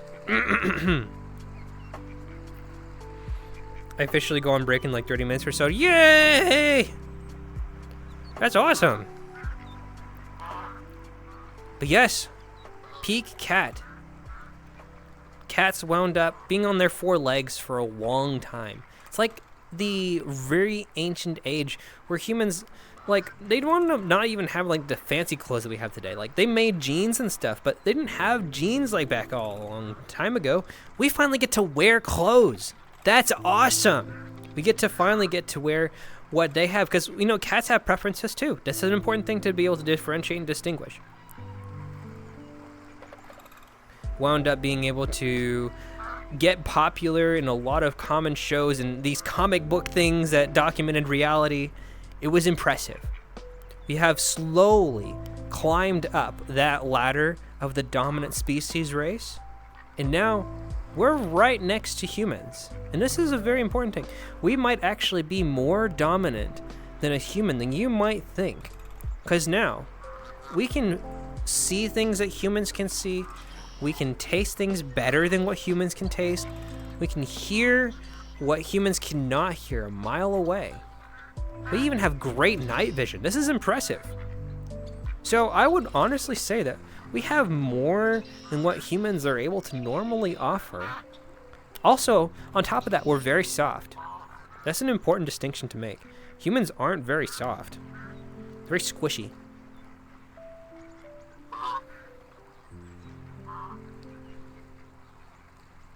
Yeah. Let's see. That's kind of the story of like how cats have evolved over like thousands and thousands of years, since the BC era all the way to 2025, where now we can talk, we can walk, we can give you hugs. It's a beautiful experience that like humans have yet to fully discover. We're sort of on a down low, but we are everywhere. You have to watch for us very carefully, because we might just take you over. You gotta watch out. Whoops, I just lost the other window there. Let me go over here to this. We are about to move on to the different types of cats that are around in this world. We talked a lot about the Mayu, the Kepler, and a lot of those others, but we have to talk about the ancestors that were able to walk to allow us to run. It's a very important thing that we must cover, because these guys are a very important part of our history. Let's move on to that, shall we?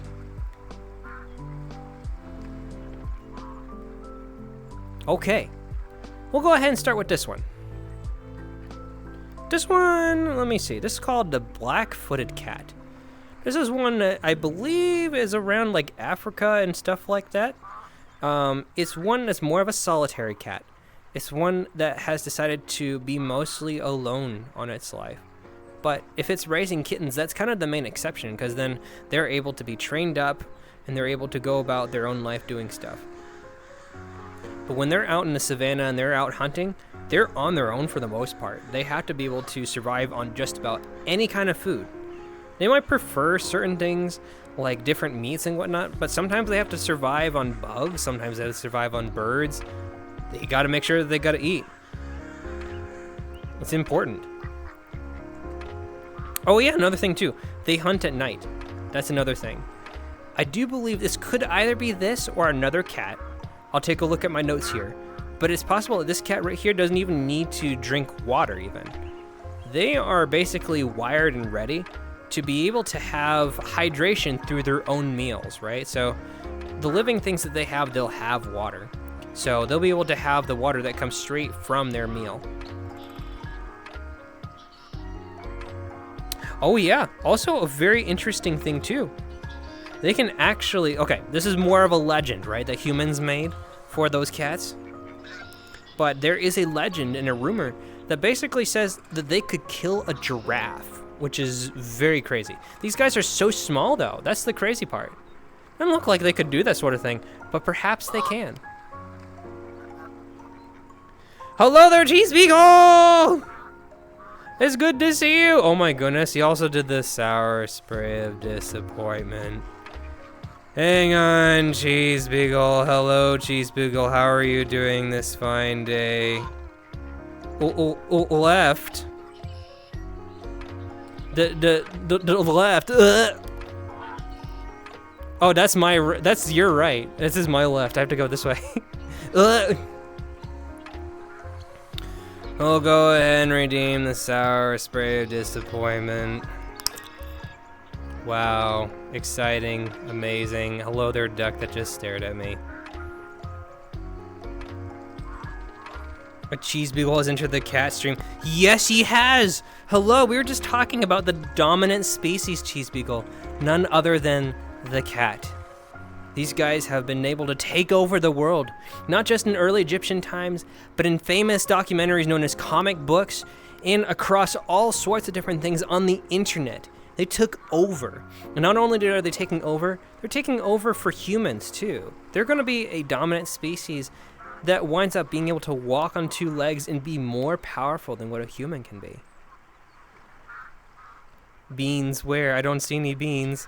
Nor do I see chili, which has been beans along, because they gotta be cooked before you eat them.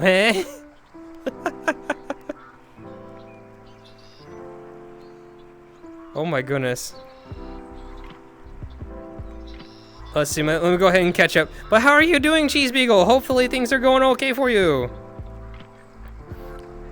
Dog and cat stream, repeat dog and cat stream, yes. How am I doing today? I'm doing pretty good.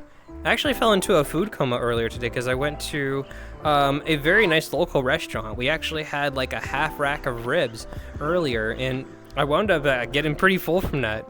Very good, though extremely tender. I enjoyed that a lot. I also operate a camera for church, so on my shoulder here, I usually put on about 25 pounds just so I can actually wield this thing. I hold it like this, right? So I grab it, and then I wind up being able to grab a lot of what's on stage. So that was my day. I wound up doing a lot of exercise, I got a lot of food, and then I fell asleep for like 2 hours or something like that because I fell into a food coma. My Beastie Rory will help you. She'd be happy to assist in fellow Beagle. Oh my goodness. You are surrounded by cats. Yes, you are! You are! Come forth, Cheese Beagle. You should become Cheese Cat. You should become Cheese Cat. Also, I gotta get water. Give me a second. You told me to hydrate, so we're gonna hydrate.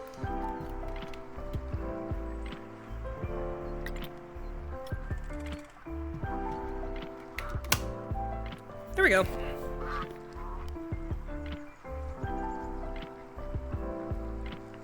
Yes, plenty of good food. Though I just finished a 5-cheese lasagna. Whoa, that sounds pretty good. My gosh. That sounds like that could be like a whole range of textures right there. You could get like really soft, stringy, probably stuff that melts in your mouth. That sounds really good. Yo, maybe you has camera tips for budding photographer? I just pressed the buttons on the camera, oh gosh. I'm not sure if that was geared towards myself or one of the viewers on chat, but in terms of like camera advice, that's a tricky one. My main photo system is mainly just like a Google Pixel. That's what I got at the moment. Oh, no, yeah, that was probably towards me. Okay, so video camera. So when I was using a video camera, it's got like a lot of stuff. It's got manual zoom, manual focus. That's stuff that like, if I get a professional camera, I would love to have on there. But it's something where I would say that you can just get very creative with it.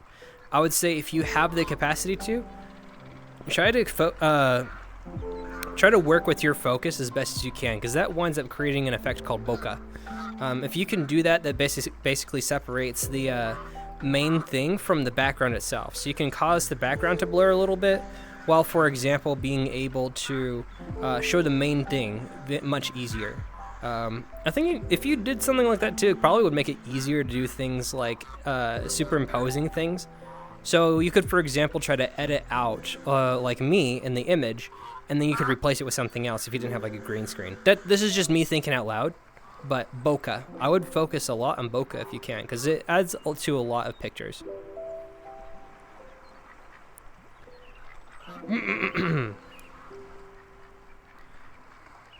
Six cheese if you count the Parmesan. Oh, nice.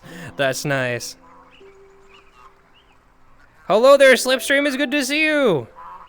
Feeling rather unwell all of a sudden, so I don't get to stick around. That said, hope you are doing well. Okay, sounds good. No, Slipstream, that sounds terrible. Why did you do the sour fruit? Oh gosh. Enjoy. Bruh. Before I do that, before I take my hands off so you guys get to hear me struggle with sour fruit, I'm gonna go ahead and show you an example of bokeh, okay? So, bokeh is something that we can actually replicate right here in VRChat. So, here is a manual focus. We'll hit that, right? So, you'll see that the background is regular, but if I start to change the aperture and the focal distance, do this, things get a little bit blurrier. Oh, there we go. I do this. That's bokeh. It looks pretty good. I mean, we could keep it that way if we want. An aperture, what does that do? Ah, makes things either focused or blurry depending on the current part of the picture. So, I mean, there you go. That's an example of what bokeh would look like, right? So if you manage to adjust your focal distance, then that way you can create pictures that are a lot more artistic. Let this thing be like semi-auto. So now it's just taking a look at me. It's mainly focusing on me as like the main subject. We can also focus on the aperture, which winds up changing like how much of a focal point there is with the background. So there you go. Oh gosh, semi-auto is not working properly. We also have like full auto, manual. Probably stick with manual. I think this is probably a good spot, which means I have to make sure that I'm like in one place. But yeah, I mean, that's an example. VRChat has some very good camera work.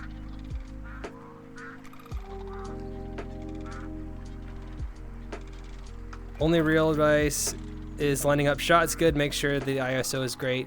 Yeah, and you also want to make sure you have a steady hand too, right? Because when you're operating a camera, it can be very easy to just be very shaky. You don't really want to do that. Someone did the fruit. Yes, Slipstream did the fruit before he decided to go whoop. Yeah, and sometimes it is uncentered focus. Photo is good. Yes, you can do that on purpose. Exactly like what we're doing right here. Makes it look pretty good. Makes it look like an actual background, but there are actual ducks hanging around here. He'll keep an eye out for the car photos. I'm gonna post in Chilferno. Sounds good. Breathe out when you take the photo. It will help stabilize a little. That's actually very good advice. I like that a lot. I didn't think about that, but that makes sense, right? Because you breathe out, you're not breathing in. It's a bit of instability. Okay. You guys wanted me to do that. Talking about this cat over here, the black-footed cat. But now we're going to have to move on to talking about sour fruit. All right. Go get the sour fruit. I'm gonna spin the wheel.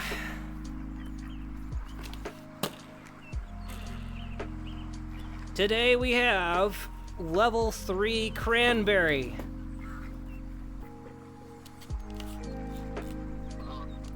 Oh gosh, okay. So that ought to be interesting. I'm gonna let like one controller hang out around here. Oh gosh, no, that means I have to, I can't look at chat if I do that. Okay, so give me a sec. I may have to do this with the controllers on. This is gonna be bizarre. Level 3 cranberry is probably some of the most intense ones that you could get. Oh gosh, okay, so I think when I put that down, I think it forgot what my play space was, so let me go ahead and fix that too. I may start flying around.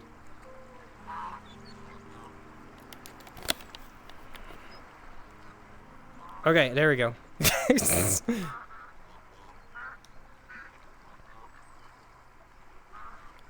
No, don't take a hit on your network. You can stabilize your phone or camera. Highly recommended if you start struggling and shaking. Yeah. City hand isn't needed unless shutter speed is low, and you can, at that point, buy a cheap tripod or something. Or just don't shoot at night. Yeah, that makes sense. Okay, we're gonna have some cranberries. It's gonna be very intense on the tongue. This is level 3, so this is the toughest one that you can have. I don't think I remember the last time I had level 3 sour fruit, so you guys are getting an experience that hasn't happened in a minute.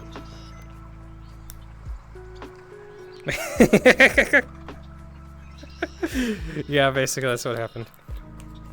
Okay, here it goes, down the hatch. Ooh! Have I had these yet? Oh! Oh my gosh! That was like only like 3 of them. Oh my gosh! Oh! You guys have been waiting for this. Oh! Oh! Holy cow! That's insane. Ain't no reason why my headset could only last for 2 hours because the cable was loose. No! Oh my gosh. Holy moly, that's so... Oh my gosh. Let's turn into a completely different stream. I'm sorry. Oh. Ooh. I've had a lot of level 1s, but not a lot of level 3s.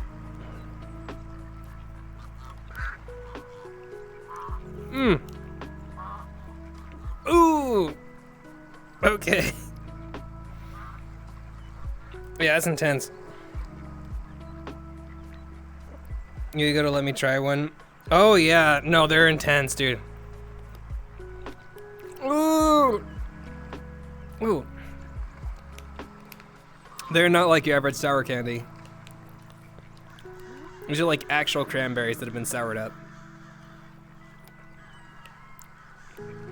Oh my gosh.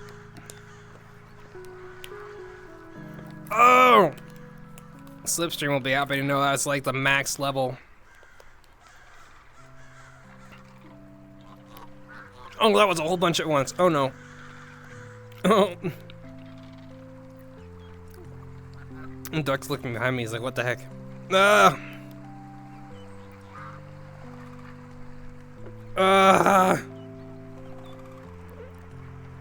Oh my gosh. Okay, we got like a few left and then we're like halfway down to the bag, so if you guys do like 2,000 more points here, we will wind up having the rest of this bag.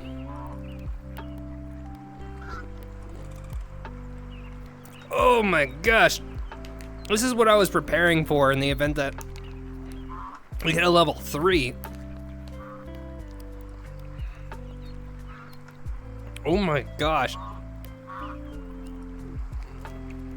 Ooh. Oh, there goes my hand.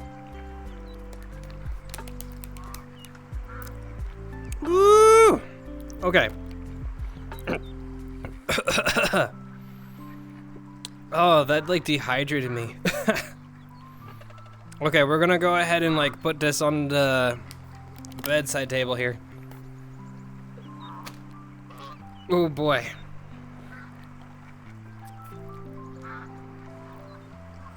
That is intense, and so still my fingers.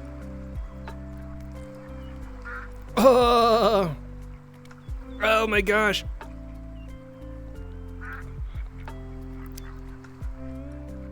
I barely withstand that.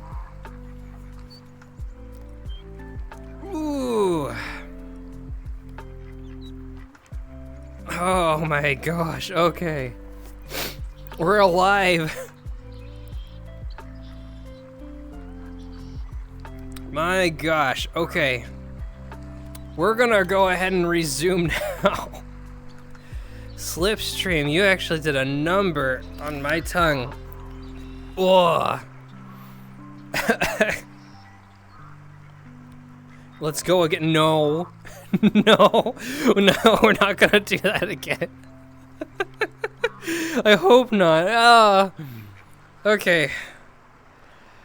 Okay. Okay. I think we're okay. Let's just go ahead. We're going to talk about the black-footed cat. How it winds up eating just about everything in the wild, okay? Eats a whole bunch of stuff. It eats crickets. It eats bugs. It eats birds. It gets anything it can possibly get in order to survive. It is a crazy little species. It also hunts at night. And a very interesting thing about them is that they actually have a name called anthill tiger. It's something that they gave to them because whenever they rest at night or if they need some kind of shelter, they actually take termite mounds, which is interesting. The termites wind up creating those places, then the cat winds up taking it over. And that allows them to actually get some rest at night and some safety. So it's a very interesting little species of cat. It's able to be hunting quite a bit. Oh my goodness, we got a raid! We got a raid from Ashy!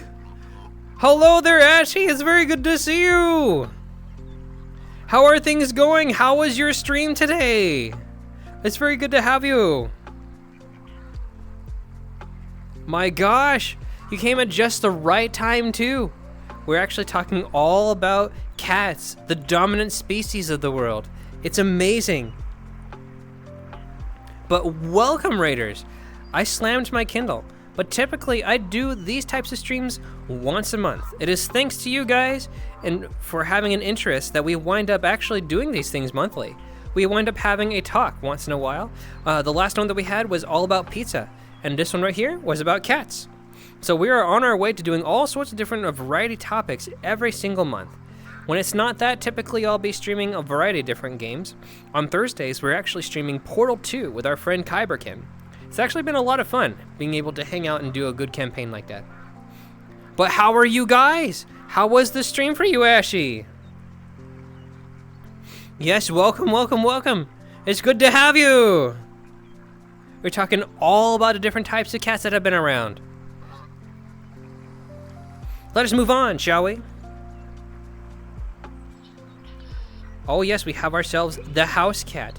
This is gonna be an interesting cat because I actually brought him up like 3 times in a row in the slideshow. So this is a house cat. This one's specifically called the American Shorthair. This one right here was actually a picture from the Cat Fanciers Association. It's something that was founded right here in the United States and is headquartered in Ohio. They wind up doing all sorts of different events, and they have many different breeds that they recognize and make sure that they have the standards up to snuff. They wind up having competitions every other year and making sure that they have top-notch and high-quality cats that they can show. And on their website, you can see all sorts of different beautiful pictures. And this one's an example of our house cat, which is the American Shorthair. It's a very common cat species that actually winds up being very well-rounded, not a lot of diseases or anything like that. So it's a cat that will last a while. This one in particular, I didn't wind up getting a picture of, but there was also an orange one that looked just like Garfield. So more than likely that could have been the inspiration of what Garfield was like. But it's very good to have you, Ashy, and all the viewers. Hopefully you guys have been having a good evening at the moment. Were you guys streaming VR chat?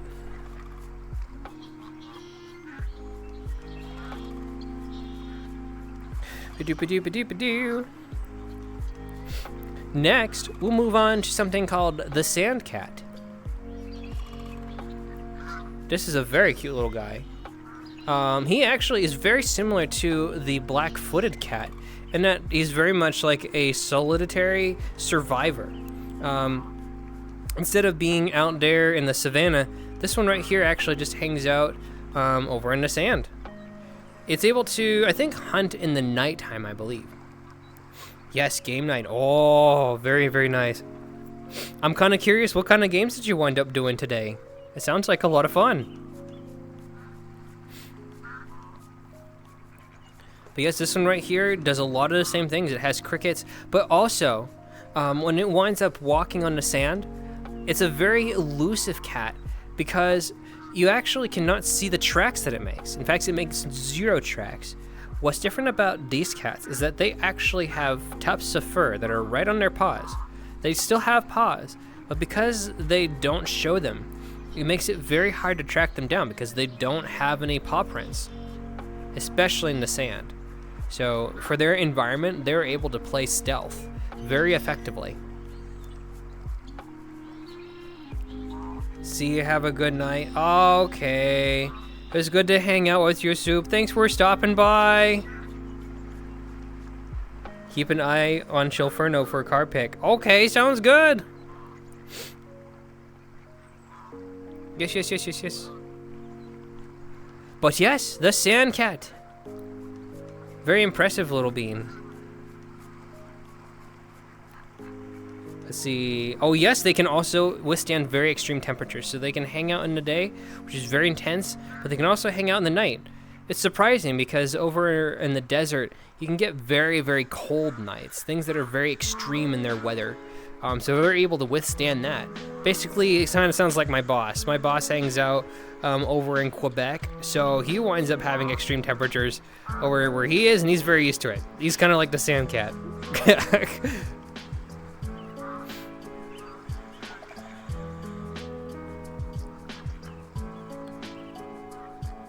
Sounds good. Hope you have a good night. Next, we're gonna move on to another type of cat. We have like a couple of different requests, by the way. We had requests for the largest cat, the smallest cat, and then also a request for a different type of mechanic of a cat that cats can have. So we're gonna move on to talking about the world's largest cat. This one is very interesting because it should sound very familiar. It is none other than the tiger. Tiger is a very big cat. I believe, according to the notes, it is somewhere between 450 or so pounds for a male. It is very heavy, very large. We go over here. Yeah, that's pretty much what I got in there. Females are also like 300 pounds. It's like a very big 200-pound difference. Something about the tigers, though, is that they are actually an endangered species. I didn't even realize that that was the case until I started reading about them, but it is truly the case, so we have to make sure that they're able to be still around to this day. It's unfortunate because they're very iconic. You see them in all sorts of different media, including like the circus. You get to see them in like different types of anime and whatnot, depending on like what you're looking at. It's wild. They're iconic because they're very aggressive and stuff. But yeah, for the most part, there's, I think, somewhere around like 4,000 or 5,000. I can't remember exactly. It's somewhere in the range between 5,000 and 8,000 that remain currently in the planet at the moment. So they are currently an endangered species, even though they're very popular. But in addition to being the largest cat, we also have the smallest cat. The smallest cat has a very strange name. But we'll go ahead and talk about it. See if we can actually get that name in there. The smallest cat is called the Singapura. Singapura only weighs between 4 to 6 pounds. 4 pounds for about a female and 6 pounds for a male. They're a very small house cat, and you can actually adopt them if you want. In terms of like the Cat Fanciers Association, I tried to see, because if you go over there, they have all the recognized breeds, but they can also show you a place where you can adopt them. There were not any entries for this cat, but that means that they're probably very, very elusive. Not easy to get your hands on. They also have like only a single color. So the color that you see right there on the picture, that's the only color that they come in. So more specifically, they call it Sepia Agouti. So that's basically dark brown. So that's kind of what it is. It's a very small cat. I'm gonna see if I can properly remember that name, because that is wild. It's pronounced Singapura.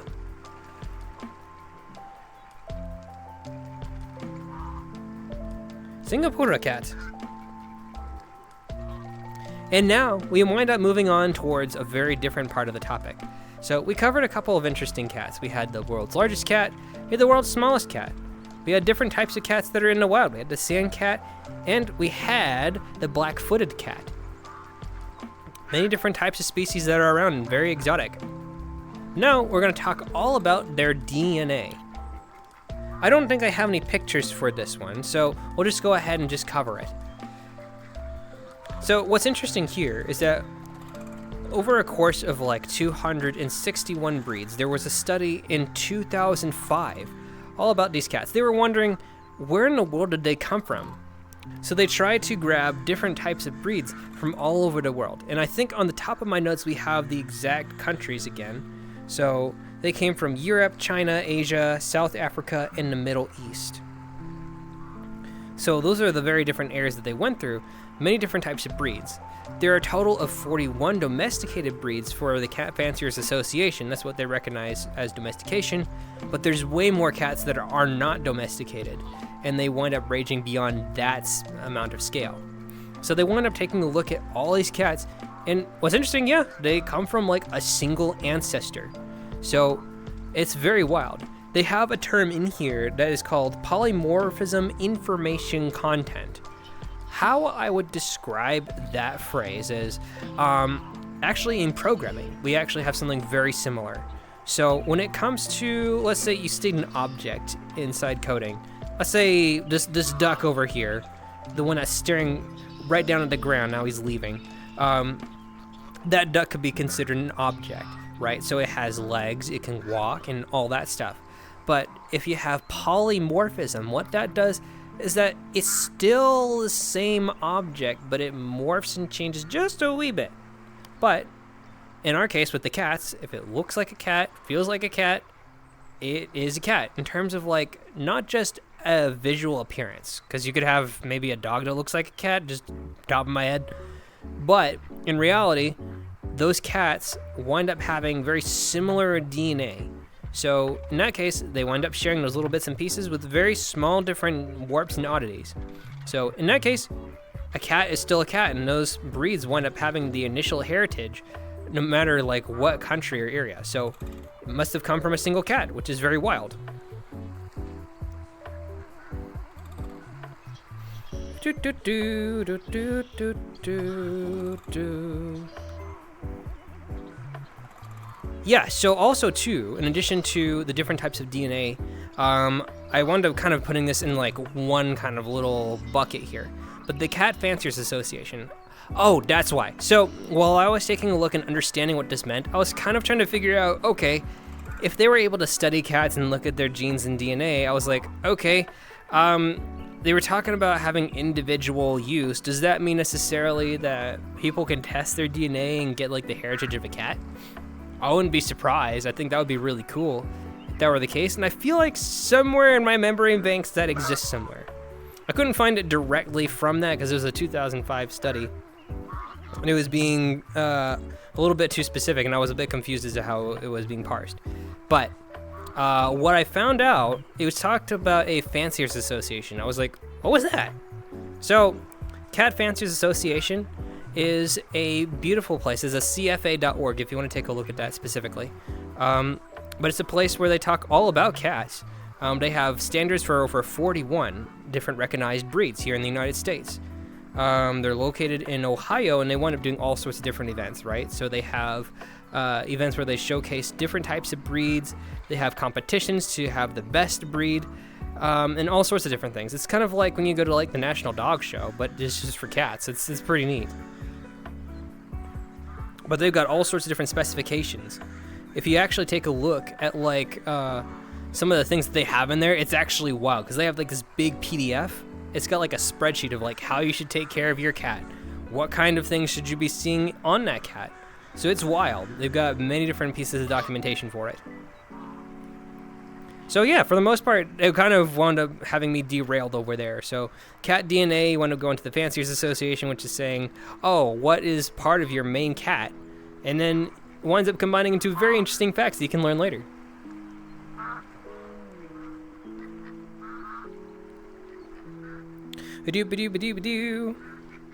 Now we have pictures for this one. This one right here is all about the anatomy of cats. We so far have learned about the history of cats, more specifically how they evolved onto two legs with real documentation like comic books, and we also have learned about the different types of species of cats that wound up walking so then anthropomorphic cats can be the dominant species of this world and overtake human. Excuse me. Just be a species that are next to humans, sure. Move on. The anatomy of cats. Their eyesight. Their eyes are a beautiful thing, by the way.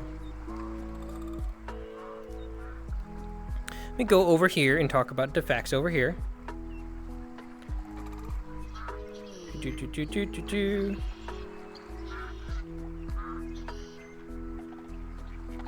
Oh, that was weird. I don't know what happened there. Prebby.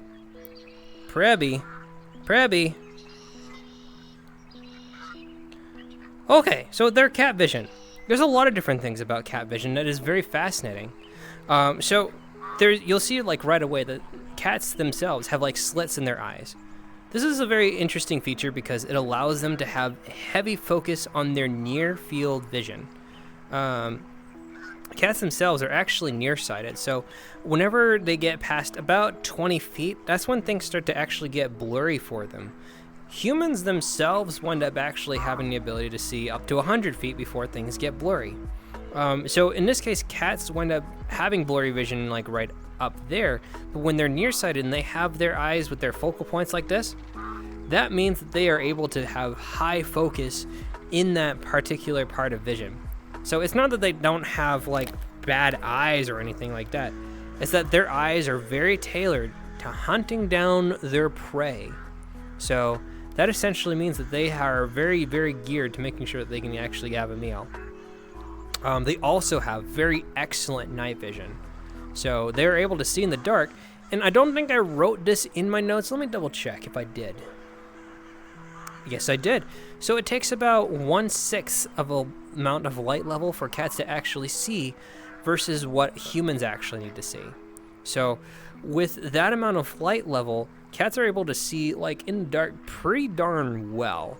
It allows them to take a look at their prey with their highly focused vision. Let's see what else. Oh yeah, so also very weird thing about cats, they have another set of eyelids. So this is something that also dogs have and a couple other species.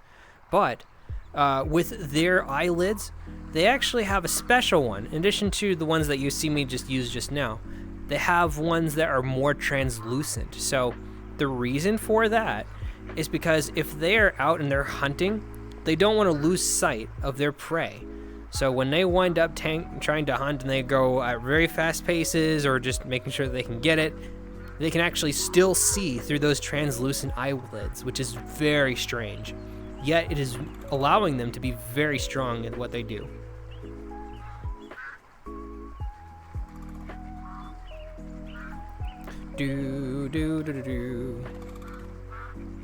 Very, very strange stuff.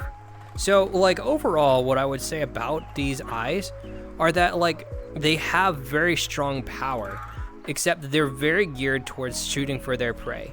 They can hunt in the day or the night, and it allows them to be very efficient with that. For humans, that's not necessarily, because they have the ability to see more of a general vision and perspective of things, whereas cats are usually shooting for their prey when it comes to, you know, doing a pounce or something like that to make sure that they can get it. So their close range is very important for them.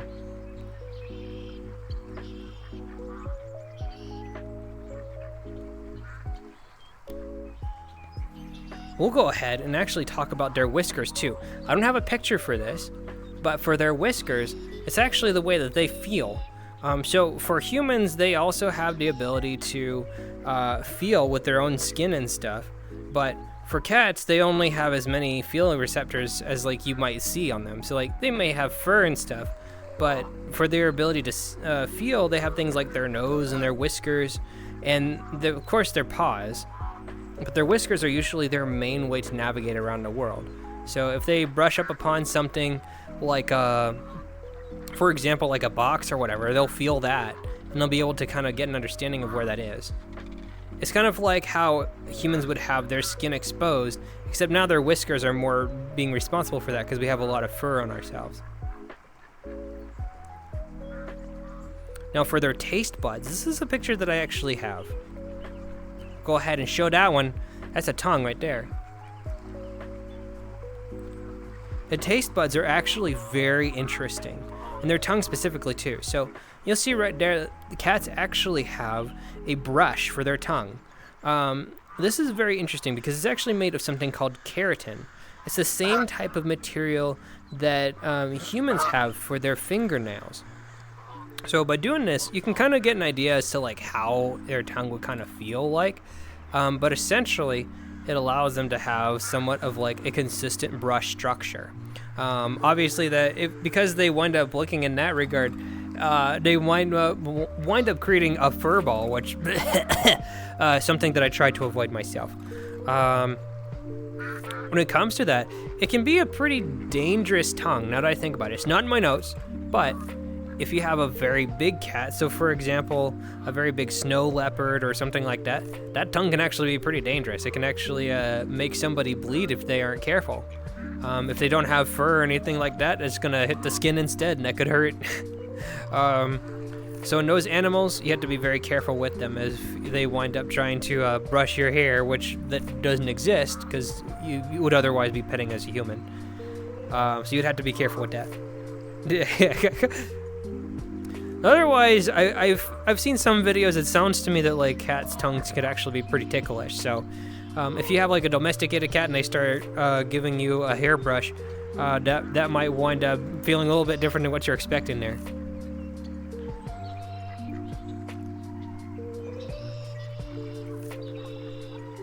Oh yeah, okay, so next we'll stay on this picture, but this one is about taste buds. So for human beings only have, actually human beings have a wide diverse amount of stuff for their tongue. They have about 9,000 type of flavors that they can actually consume and understand. For cats, however, they only have about 450 or so. It's a very different set of taste buds for their tongue. So their type of taste is actually pretty limited.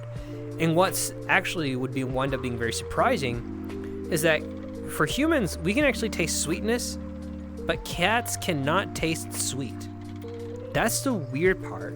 So you would think that like with all the dimension that we have for humans, they would be able to think that, you know, maybe something would be tasty for their cat, might actually not taste as good. They might go, blah.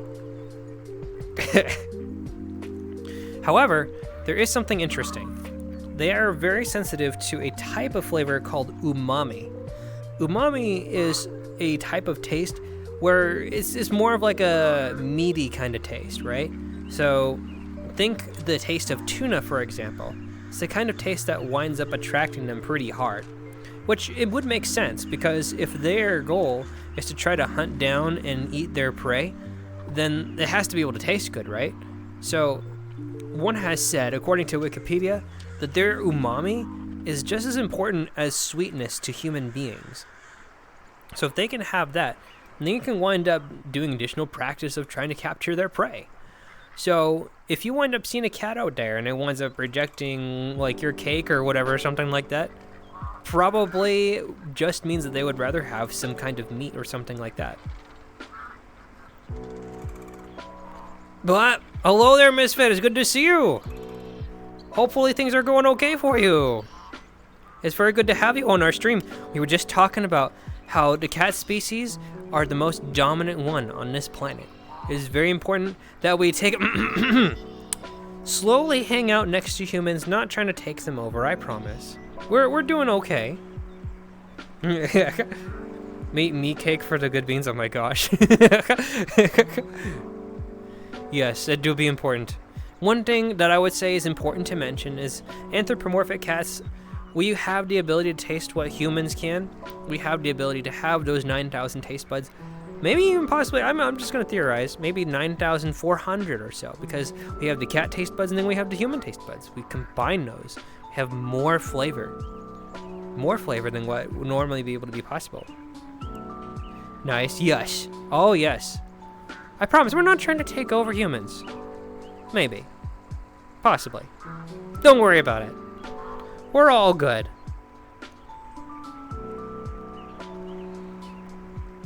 But yes, we have talked about so far the anatomy of cats, where they've come from in their history, how the famous cats wind up dominating the human spaces, slowly taking them over. I mean, you know, just making them laugh. Don't worry, nothing too crazy. Talk about their anatomy and all that. It's great. Now, we're going to move on to another part of the stream, which is all about the strange quirks about cats. So this one is kind of interesting. We've got all sorts of different things that we could talk about. We've got 4 different topics, if I'm staring at my notes correctly. Yes. That do be correct. So we're going to start with an interesting topic. It's all about cucumbers. This one is a very traumatic picture of a cat being very, very scared of the wrong thing. We have to be very careful with our friends. But one could wonder, you know, we've seen all sorts of evidence online about cats being very scared about these cucumber things. Now, one thing that I will talk about later is their reaction times. They have fast reaction times. So, you know, if they're just hanging around there, being in their environment, it's very important that they have a good regular environment. So when they see that, they go, it could be kind of freaky for them. So people wonder, like, why in the world is that? It's because they're used to their environment and they're very relaxed. However, there is a very important message for people who own those quadruped cats who have not grown up to be on 2 legs just yet. So they say that it's important that you wind up not doing something like this to your cat, even though it looks funny, mainly just because they could tie that cucumber to your human hand. And that could be very unfortunate for them, because that means, you know, if they see their human hand, what if that has a cucumber today? That's not good. Gotta make sure that your cat is safe and happy.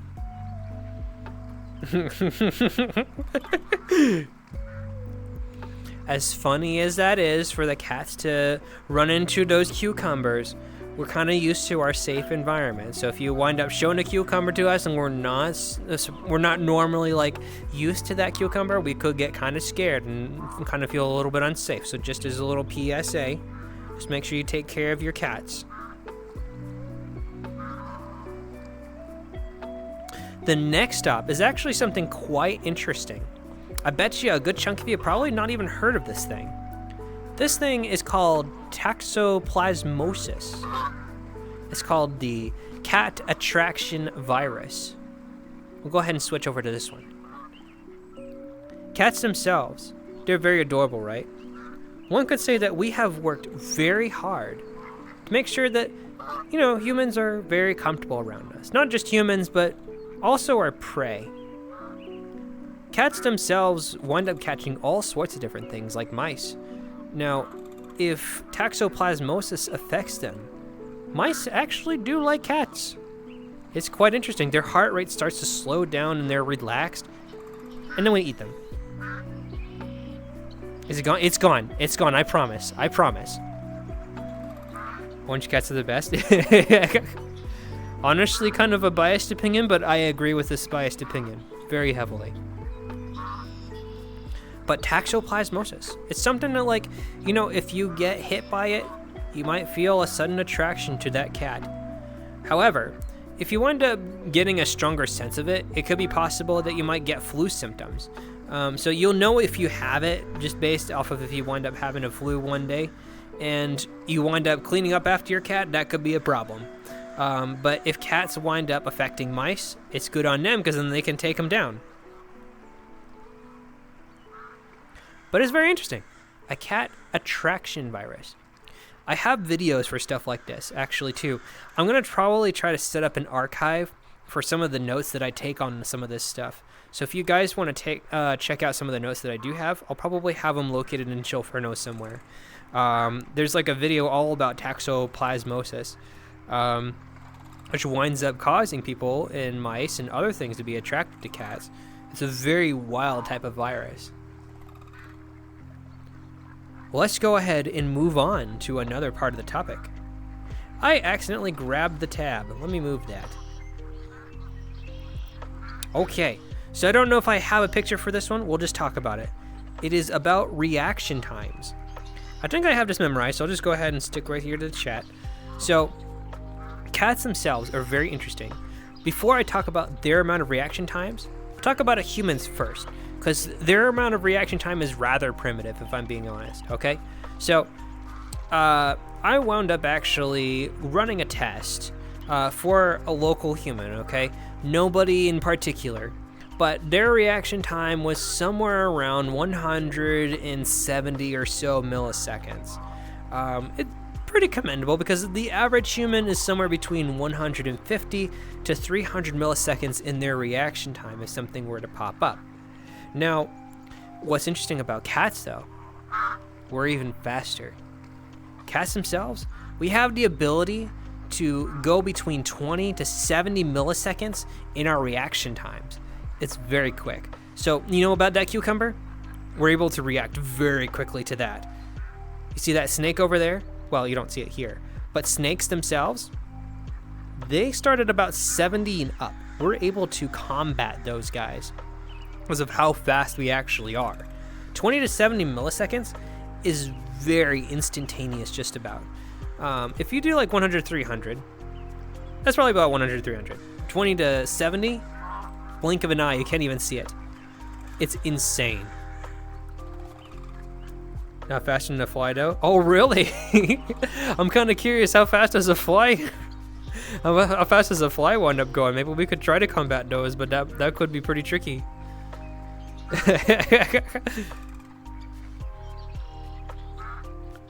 But yes, reaction times are amazing for cats. There's a whole video that I wound up watching all about it. It's pretty cool stuff. 3.3. Oh my gosh.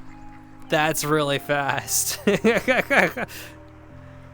My goodness. You'd have to... The fact that, you know, humans still have trouble using their fly swatter to try to get those flies, that's crazy. Because they also have that 360-degree vision, right? Oh my gosh, that's crazy. Oh, you know, also too, I want to go back about the eyes. I just remembered something pretty interesting. Let's go back. So eyeballs, I want to go back and talk about this because even though humans have a full range of color in their eyeballs, something that is interesting about cats is that they only have 3 types of cones in their eyes instead of the types of stuff that we have. So for example, let me go all the way up to the top. They have blue, gray, and yellow cones. So when they wind up having that, you might see more shades of grayish when you're a cat, and it's a little bit different. I would not understand like fully as to why they do have it. Perhaps it's a way to see their prey better. But just a small little oddity. If you're an anthropomorphic cat though, I personally see a full range of color. So it's not something that is too bothersome for me. So we'll go back, and I think we have a picture for this last one over here. So we'll go here, and then here. So this is a very interesting picture because the question is all about cats in their liquidity. Is that how you say it? So there has actually been research about, you know, cats being liquid. My friend was actually wondering about cat fluid mechanics, so we're going to talk all about that today. Cat fluid mechanics are very interesting because there was a whole study done about, like, you know, what is the fluidity level of something, right? So according to what I was reading, it was something like the amount of time for it to settle versus, hang on, let's grab this. So let's see, the number, it's called the Deborah number. That's what it's called. The amount of relaxation time divided by the amount of observation time. So if your cat is fluid, in order to test that out, you got to make sure that their relaxation time is divided by the amount of time that you're observing them. So for example, if a cat manages to settle into your lap and you're watching them for X amount of seconds, the longer that you watch them, the more likely they're able to be fluid.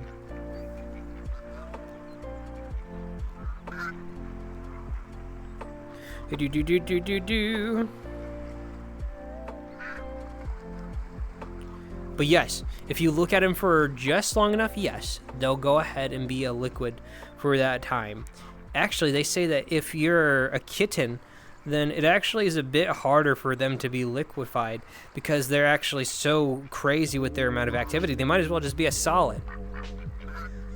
If you're an adult cat, though, you've probably gotten a lot of that energy out when you were a kitten. So if you wind up going into something like a box or your human's lap, then what will happen is that, you know, you'll be able to relax a lot sooner and you'll become liquid sooner. Cosmic spiders! Hello there, Cosmic. It's good to see you. I saw a cat fly once. I thought Jesus returned. Oh my goodness. If a cat flied, this is impressive.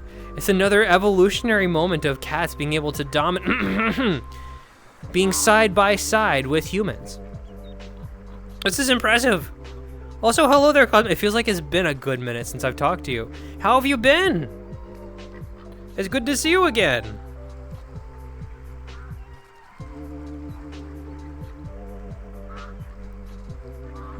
Let's see here. Oh yeah, so interesting stuff. If it's if a cat squeezes into a box within 5 seconds, observed for a minute, yes. Confirmed to be liquid according to science. But there we go. We've talked about different oddities of cats, right? So they have their reaction times. They can absolutely be liquid if you so choose. They also have the ability to... My brain's going blank. They're also very afraid of cucumbers. That was the other one. That was the other one that was wild. Been good. I'm on a week trip at the moment. Oh, that's right. Jimmy was talking about that. Okay, yes. Yeah, you've been gone for a while, but it's because you've been on a trip. Hopefully the trip has been okay. I know that usually you say back, it's like, oh, I was bored. Well, hopefully it's been okay. Look, very good to have you. I'm glad you're here today. Oh, let me do this, do this. So we talked about the strange oddities. We talked about their anatomy, their DNA, types of cats, their history. We've gone pretty far so far. And now, we're about to talk about my personal favorite breeds. These are ones that I wound up looking at, and they're very aesthetically pleasing. One thing that's interesting to understand about cats, as we mentioned earlier, is that their ancestry is very much a lot more flat than something like a dog. For humans, what they did with dogs is that they wound up breeding them based off of some of the work that they were going to be doing in the future. So for example, the dachshund was very much a type of dog that would try to do some hunting for people in the mines. That's one example. Another example could be a hound, where they wind up being able to alert the other humans out in case there's some kind of danger, if there's some kind of mysterious smell. So those types of dogs wind up being bred for those purposes. But cats, people honestly just had them for the aesthetics, for the most part. There's not a heck of a lot of differences between cats. So in this case, we're just gonna go ahead and showcase some pretty neat cats. We'll go ahead and start. We're actually almost out of pictures, by the way. This one's an interesting cat. This one's called the Sphinx. It's one of those that are very fascinating because they were specifically bred by humans to kind of have that aesthetic and look. Contrary to its name, it was actually something that was more or less bred more around the 90s or so, I believe. Let me double check. I don't have it in my notes. Very early 90s, 80s, somewhere around there is when they started actually being bred to have that kind of aesthetic. Contrary to what it looks like, they may look like they're hairless cats, but they actually have a little bit of hair. Some other types of breeds can have spots even around what looks like is not hair, but there's very, very, very, very short hair, so you can kind of tell it looks like that. But it's a fascinating type of breed for folks that might be hyperallergenic. Some claim to say that this is actually a pretty good cat to have if you wind up wanting to have one in the first place.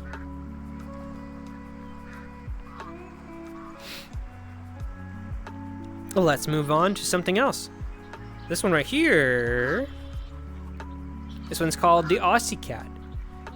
Reminds me of myself a little bit, but it's very fascinating. This one was also a very specifically bred one to look like a wild cat. From what I understand, they're also very friendly to humans. So if you ever want to get one, they're actually very, very nice to human beings. But it's pretty cool the way that they wound up being bred. So they had the Sphynx cat, they had the Aussie cat. Like both of those wind up being ones that people generally were fascinated by just by their own coat alone.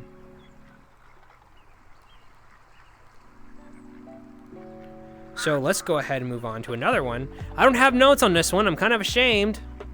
Why do I not have notes? This one's called the Ragdoll. This one's very cute. I liked it purely because it looked very adorable. It's very impressive too. I'll just add a comment here about the Cat Fanciers Association. They do a great job with their pictures. They try to have competitions every year, I'm sure. I need to look deeper into like what those competitions are. But they work very hard to make sure that their cats look very cute. That's probably the main comment that I've got out of that one. Yes, Ocelot. Dude, there was so many different types of cats that I could have documented, but I only had a week. So the ability to try to talk about all those cats, that's a big journey, to be honest. So there was an Ocelot. There's even one that I learned about recently called the Serval. The Serval is very interesting because they actually have very tall legs. They're a wild cat that's very much out there in the savannas. But they're very fascinating in the way that they are. I've seen a couple of videos of Servals, and they look very well behaved, at least with the way that people are training them. I wouldn't be surprised if there's still domesticated feelings of that. It's the Ragdoll cat is very, very cute. Let's move on to another one. So I think this one's called the Siberian.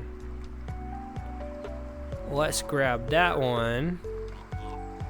That's the Siberian. It's a very cute one. Looks a lot like me, actually.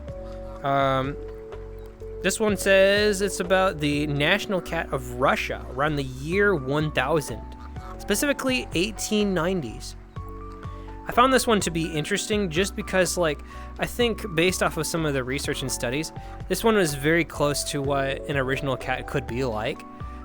There was a very original heritage as to what one was. I couldn't find it during the research time that I had, but this was one that was very closely related to what an original cat could be looking like. So it's a very old, classic type of cat breed, but it's a very cute one.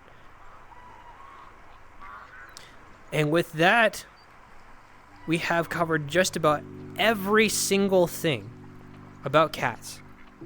It's very interesting. Now, we've covered mostly everything, but I have one more thing to say, actually. Something that's very important, okay? I have a question for you. You know, I'm kind of wondering, if I'm staring at all you guys right now, your head kind of looks a little bit barren. Kind of seems like you could use some ears, right? You know, backside of yours, not quite there. You know, you could use a little bit of a tail. Tail's a beautiful thing, you know. Those hands, oh my goodness. Are there humans watching this thing? You guys have hands? Why would you have that? You could have paws. Paws are beautiful. Aren't they? Aren't paws beautiful? Oh, no snoot either? Nothing on your nose? Look at that. Don't you want a pink thing right here? It's beautiful. All those things. You're missing out on everything. Enhanced hearing, being able to see as far as the eye can see. It's not just like a quadruped cat that's out there. The dominant species that has evolved over time. The anthropomorphic cat. I invite you, my friend, to join the dominant species of planet Earth. Become one of us. Take over the world. Take over those humans. Together, we shall rule the world with coziness, cuddliness, and comfort. Oh.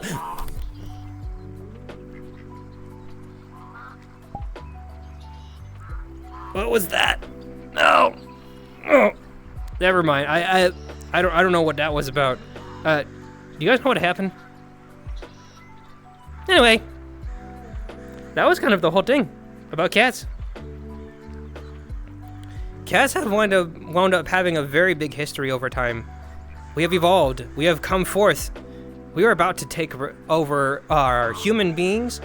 We've got this. It's amazing. But overall, that is really all I have. We've gotten over every single thing. But if our computer will allow us, we actually have a little bit of trivia that we could do, if you guys are interested. Let me see if I can actually turn on the trivia, if that's even possible. If it crashes VR chat, I apologize. We'll go ahead and give that a try, though. Trivia! I'm still alive. Yes! We got it! That's good! We've gone over all of our pictures, too, so I think we are good. Alright. Just cat facts? Yes, we've gone over all sorts of different cat facts. And now, it is time to test your knowledge. There's a couple of things in this trivia that actually we went over, but then some of them we did not. So, you gotta make sure that you'll wind up keeping your eyes peeled on some of those things. In order to actually participate in our trivia today, you'll be able to answer the questions using one of 4 choices. It'll be A, B, C, or D. If you wind up typing in those answers while the timer is running over in Twitch chat, that answer will be part of the gigantic group. And so whoever winds up getting the most points, that will be the final answer that gets decided. So, without further ado, if you guys are awake, let's go ahead and do a little bit of that before we wrap up for today. For our first question, the black-footed cat is a strange one in that it uses anthills to sleep at night. They happen to have gotten a lot of interesting nicknames, though. They've gotten an interesting nickname. What nickname does the black-footed cat have?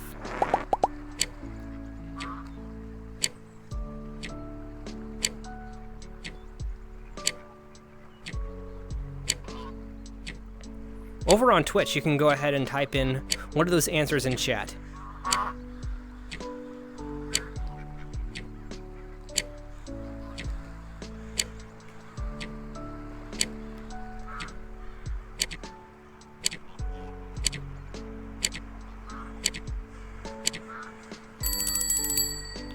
Doesn't appear that there were any answers in just yet. Let me double check, make sure that chat is able to go in here. Oh, that's weird. Okay. Okay, so for whatever reason, I'm not seeing that the stuff is going through. We'll just go ahead and just run through the answers then. I'll have to go ahead and debug this. I do apologize. Not sure why it is not going. But anyway, the correct answer is the Meyer-Schuppeter. Is short for anthill tiger. Unfortunately, it is not Luigi or Todd. That would have been a very good answer. Okay, so for this next one, this one is about the Cat Fancies Association. So the Cat Fancy Association is a US founded organization designed to understand cats and even set specifications for them. Speaking of which, how many cats have been recognized by the CFA? We'll go ahead and let that last for a minute. Doesn't seem like it's working properly. So we'll just go ahead and skip over to the answer.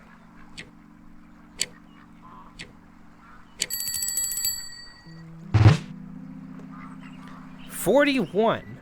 Depending on the circumstances, the CFA might recognize different breeds other than Fancies associations." That has actually happened quite a bit, so I'll get into that a little bit actually. So when it comes to the type of breeds that the Cat Fancies Association does, there are ones that actually don't get mentioned. So 2 of them that I believe are interesting, one got mentioned and one did not. So 2 examples. One that the CFA did not approve of is one called the Munchkin cat. It's a very interesting one. They're actually got very small and short legs. But the reason that they did not approve of that or recognize it was because it could cause some health concerns of the breed, where, you know, if they're just on short legs all the time, they're probably very close to the ground. They could get a lot of diseases. It's not good for them. Another one that the CFA approved of, but others did not, was actually called the Scottish Fold, which actually we did have a picture of that earlier. I only showed it briefly, but it was, let's go back here. It's a very cute breed. I wanted to actually talk about the Scottish Fold more, but I decided upon not to. It was mainly just because this one actually has a risk of arthritis. It's something that all the Scottish Folds actually wound up having. So it's kind of an unfortunate thing for this breed, even though it is extremely cute. It's got a very rounded face. The thing about their main attribute is their ears. So you'll see in this one right there, their ears are kind of just like folded downward. It's very cute, but the problem is yeah, they just have arthritis, which is unfortunate. They'll have it usually somewhere later in their life. So that one wasn't mentioned as much as I love the breed a lot. It's something where like the CFA just necessarily didn't, well, they approved of it, but other countries actually have not approved of this breed for that reason. I'm gonna have to go in and kind of just debug the trivia later, but we'll go ahead and talk more about this one right here. There are a lot of other cat memes over the years, more than humans can count. My question though is this: which one of these was not mentioned as a cat meme?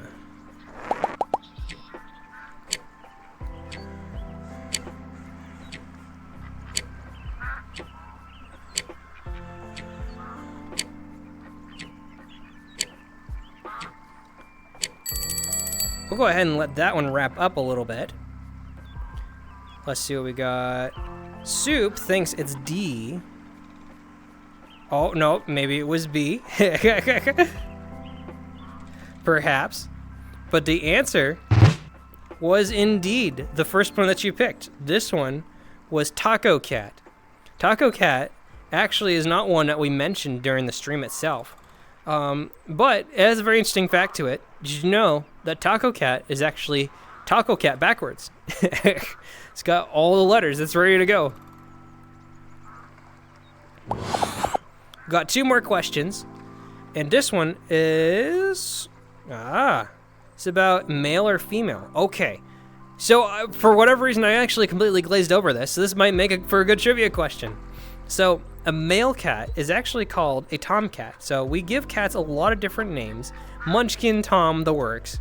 But we have specific naming for female cats. So in this case, a male cat is a tomcat. However, a female cat is blank.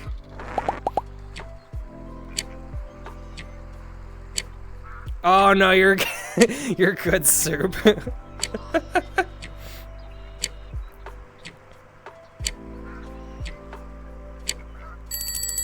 We'll go ahead and wrap that up because, again, technical difficulties. However, there is an interesting answer to this.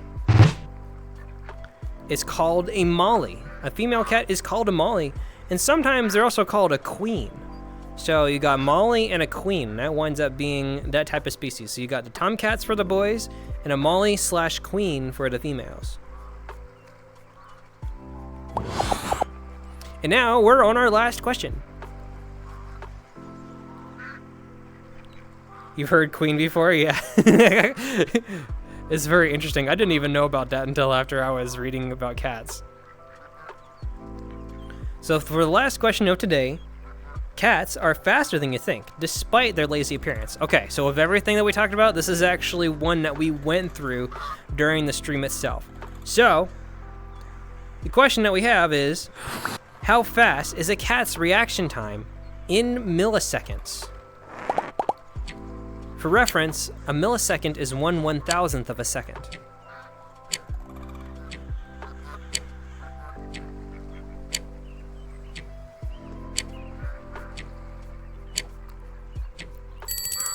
You got your bets in?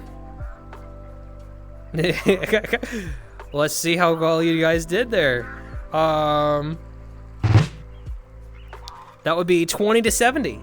Snakes start at around 70 milliseconds, so it's possible for cats to fight them off. And there you go. That was all the trivia for tonight. And I wish it worked properly. We're gonna have to go ahead and debug that after stream. But yes, GG, I think most of you guys got that right. So epic, awesome, fantastic. Also, the Scottish Fold has been watching over us this whole time. Go ahead and let him take a break. GG, that was fun.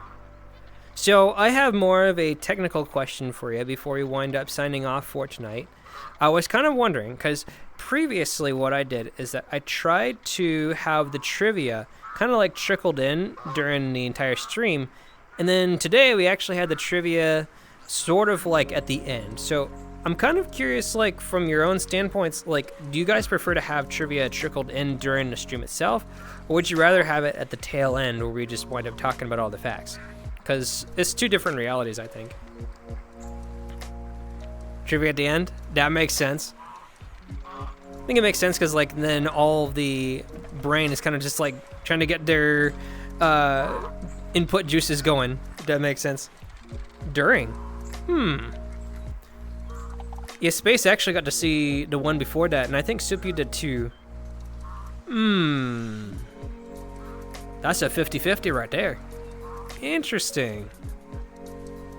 We could possibly take like a poll later in Chillferno. I think that could be useful for us. But I think both of them wind up having their place. So fascinating. As long as we can get it debugged and working correctly. I have one more trick on my up my sleeve too, which not for this stream, but like I intend on trying to make it a lot more efficient, because right now during the stream I'm trying to operate VR chat and all this at the same time using a game engine alongside the game itself.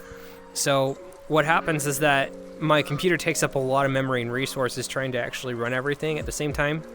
But when this is running, it actually lags things a little bit. So I'm thinking perhaps I could have this on OBS and it being like a web extension instead. I think that could be useful. I see pros and cons for both of them, honestly. Yeah, it's interesting. We'll have to like test it out a little bit. I'd be curious to see how that works. Maybe perhaps depending on what type of topic it is, I think that could be good. If there's like a lot of things that we cover in the stream, maybe it would make sense to have everything at the end. It's more like a quiz, if anything, for folks that have actually been around. But it's also pretty fun because then people can actually have something at the end. Hi.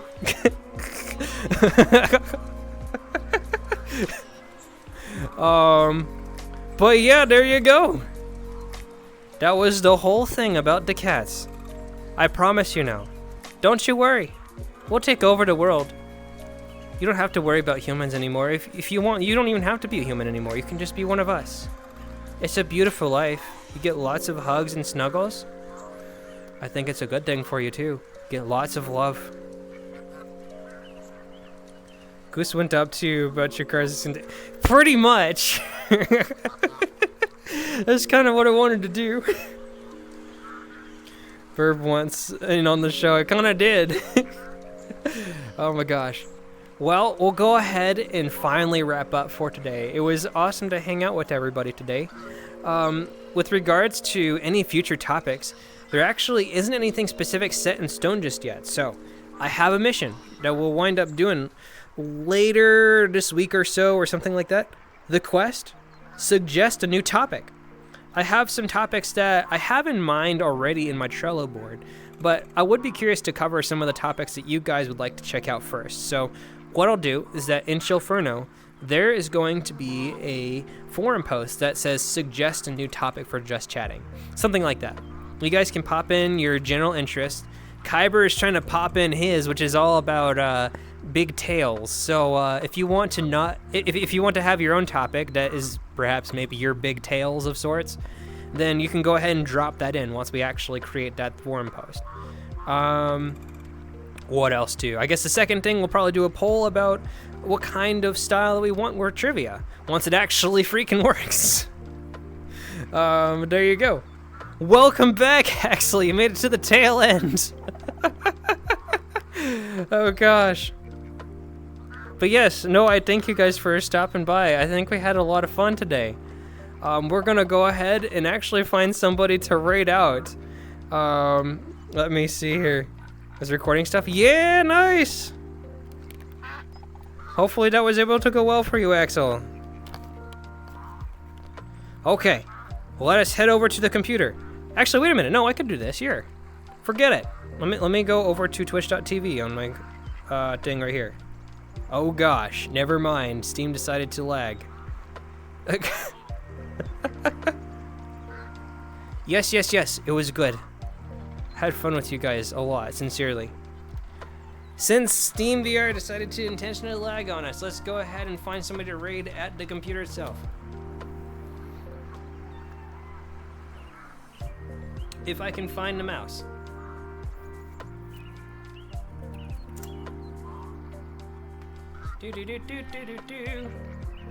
Ah, we got somebody very interesting we can raid out to.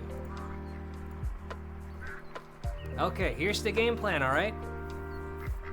We're gonna raid out to somebody named Viola's on Fire. They are currently dating everything. I am not joking. With this game that they are doing, they are being able to date things like a fork and a spoon and a trash can and all sorts of stuff. It is quite interesting. And no problem, Fluff. We're gonna make sure that we have another one happening in this coming month. But thank you guys so much for watching. It was awesome to have you guys here. I truly had a good time hanging out. We'll go ahead and hang out with the Burb here. He's currently doing date everything. And as for this current week, I don't have a lot of plans, but the goal is Portal 2 on Thursday. That is the main goal. So hope you guys have a good rest of your evening.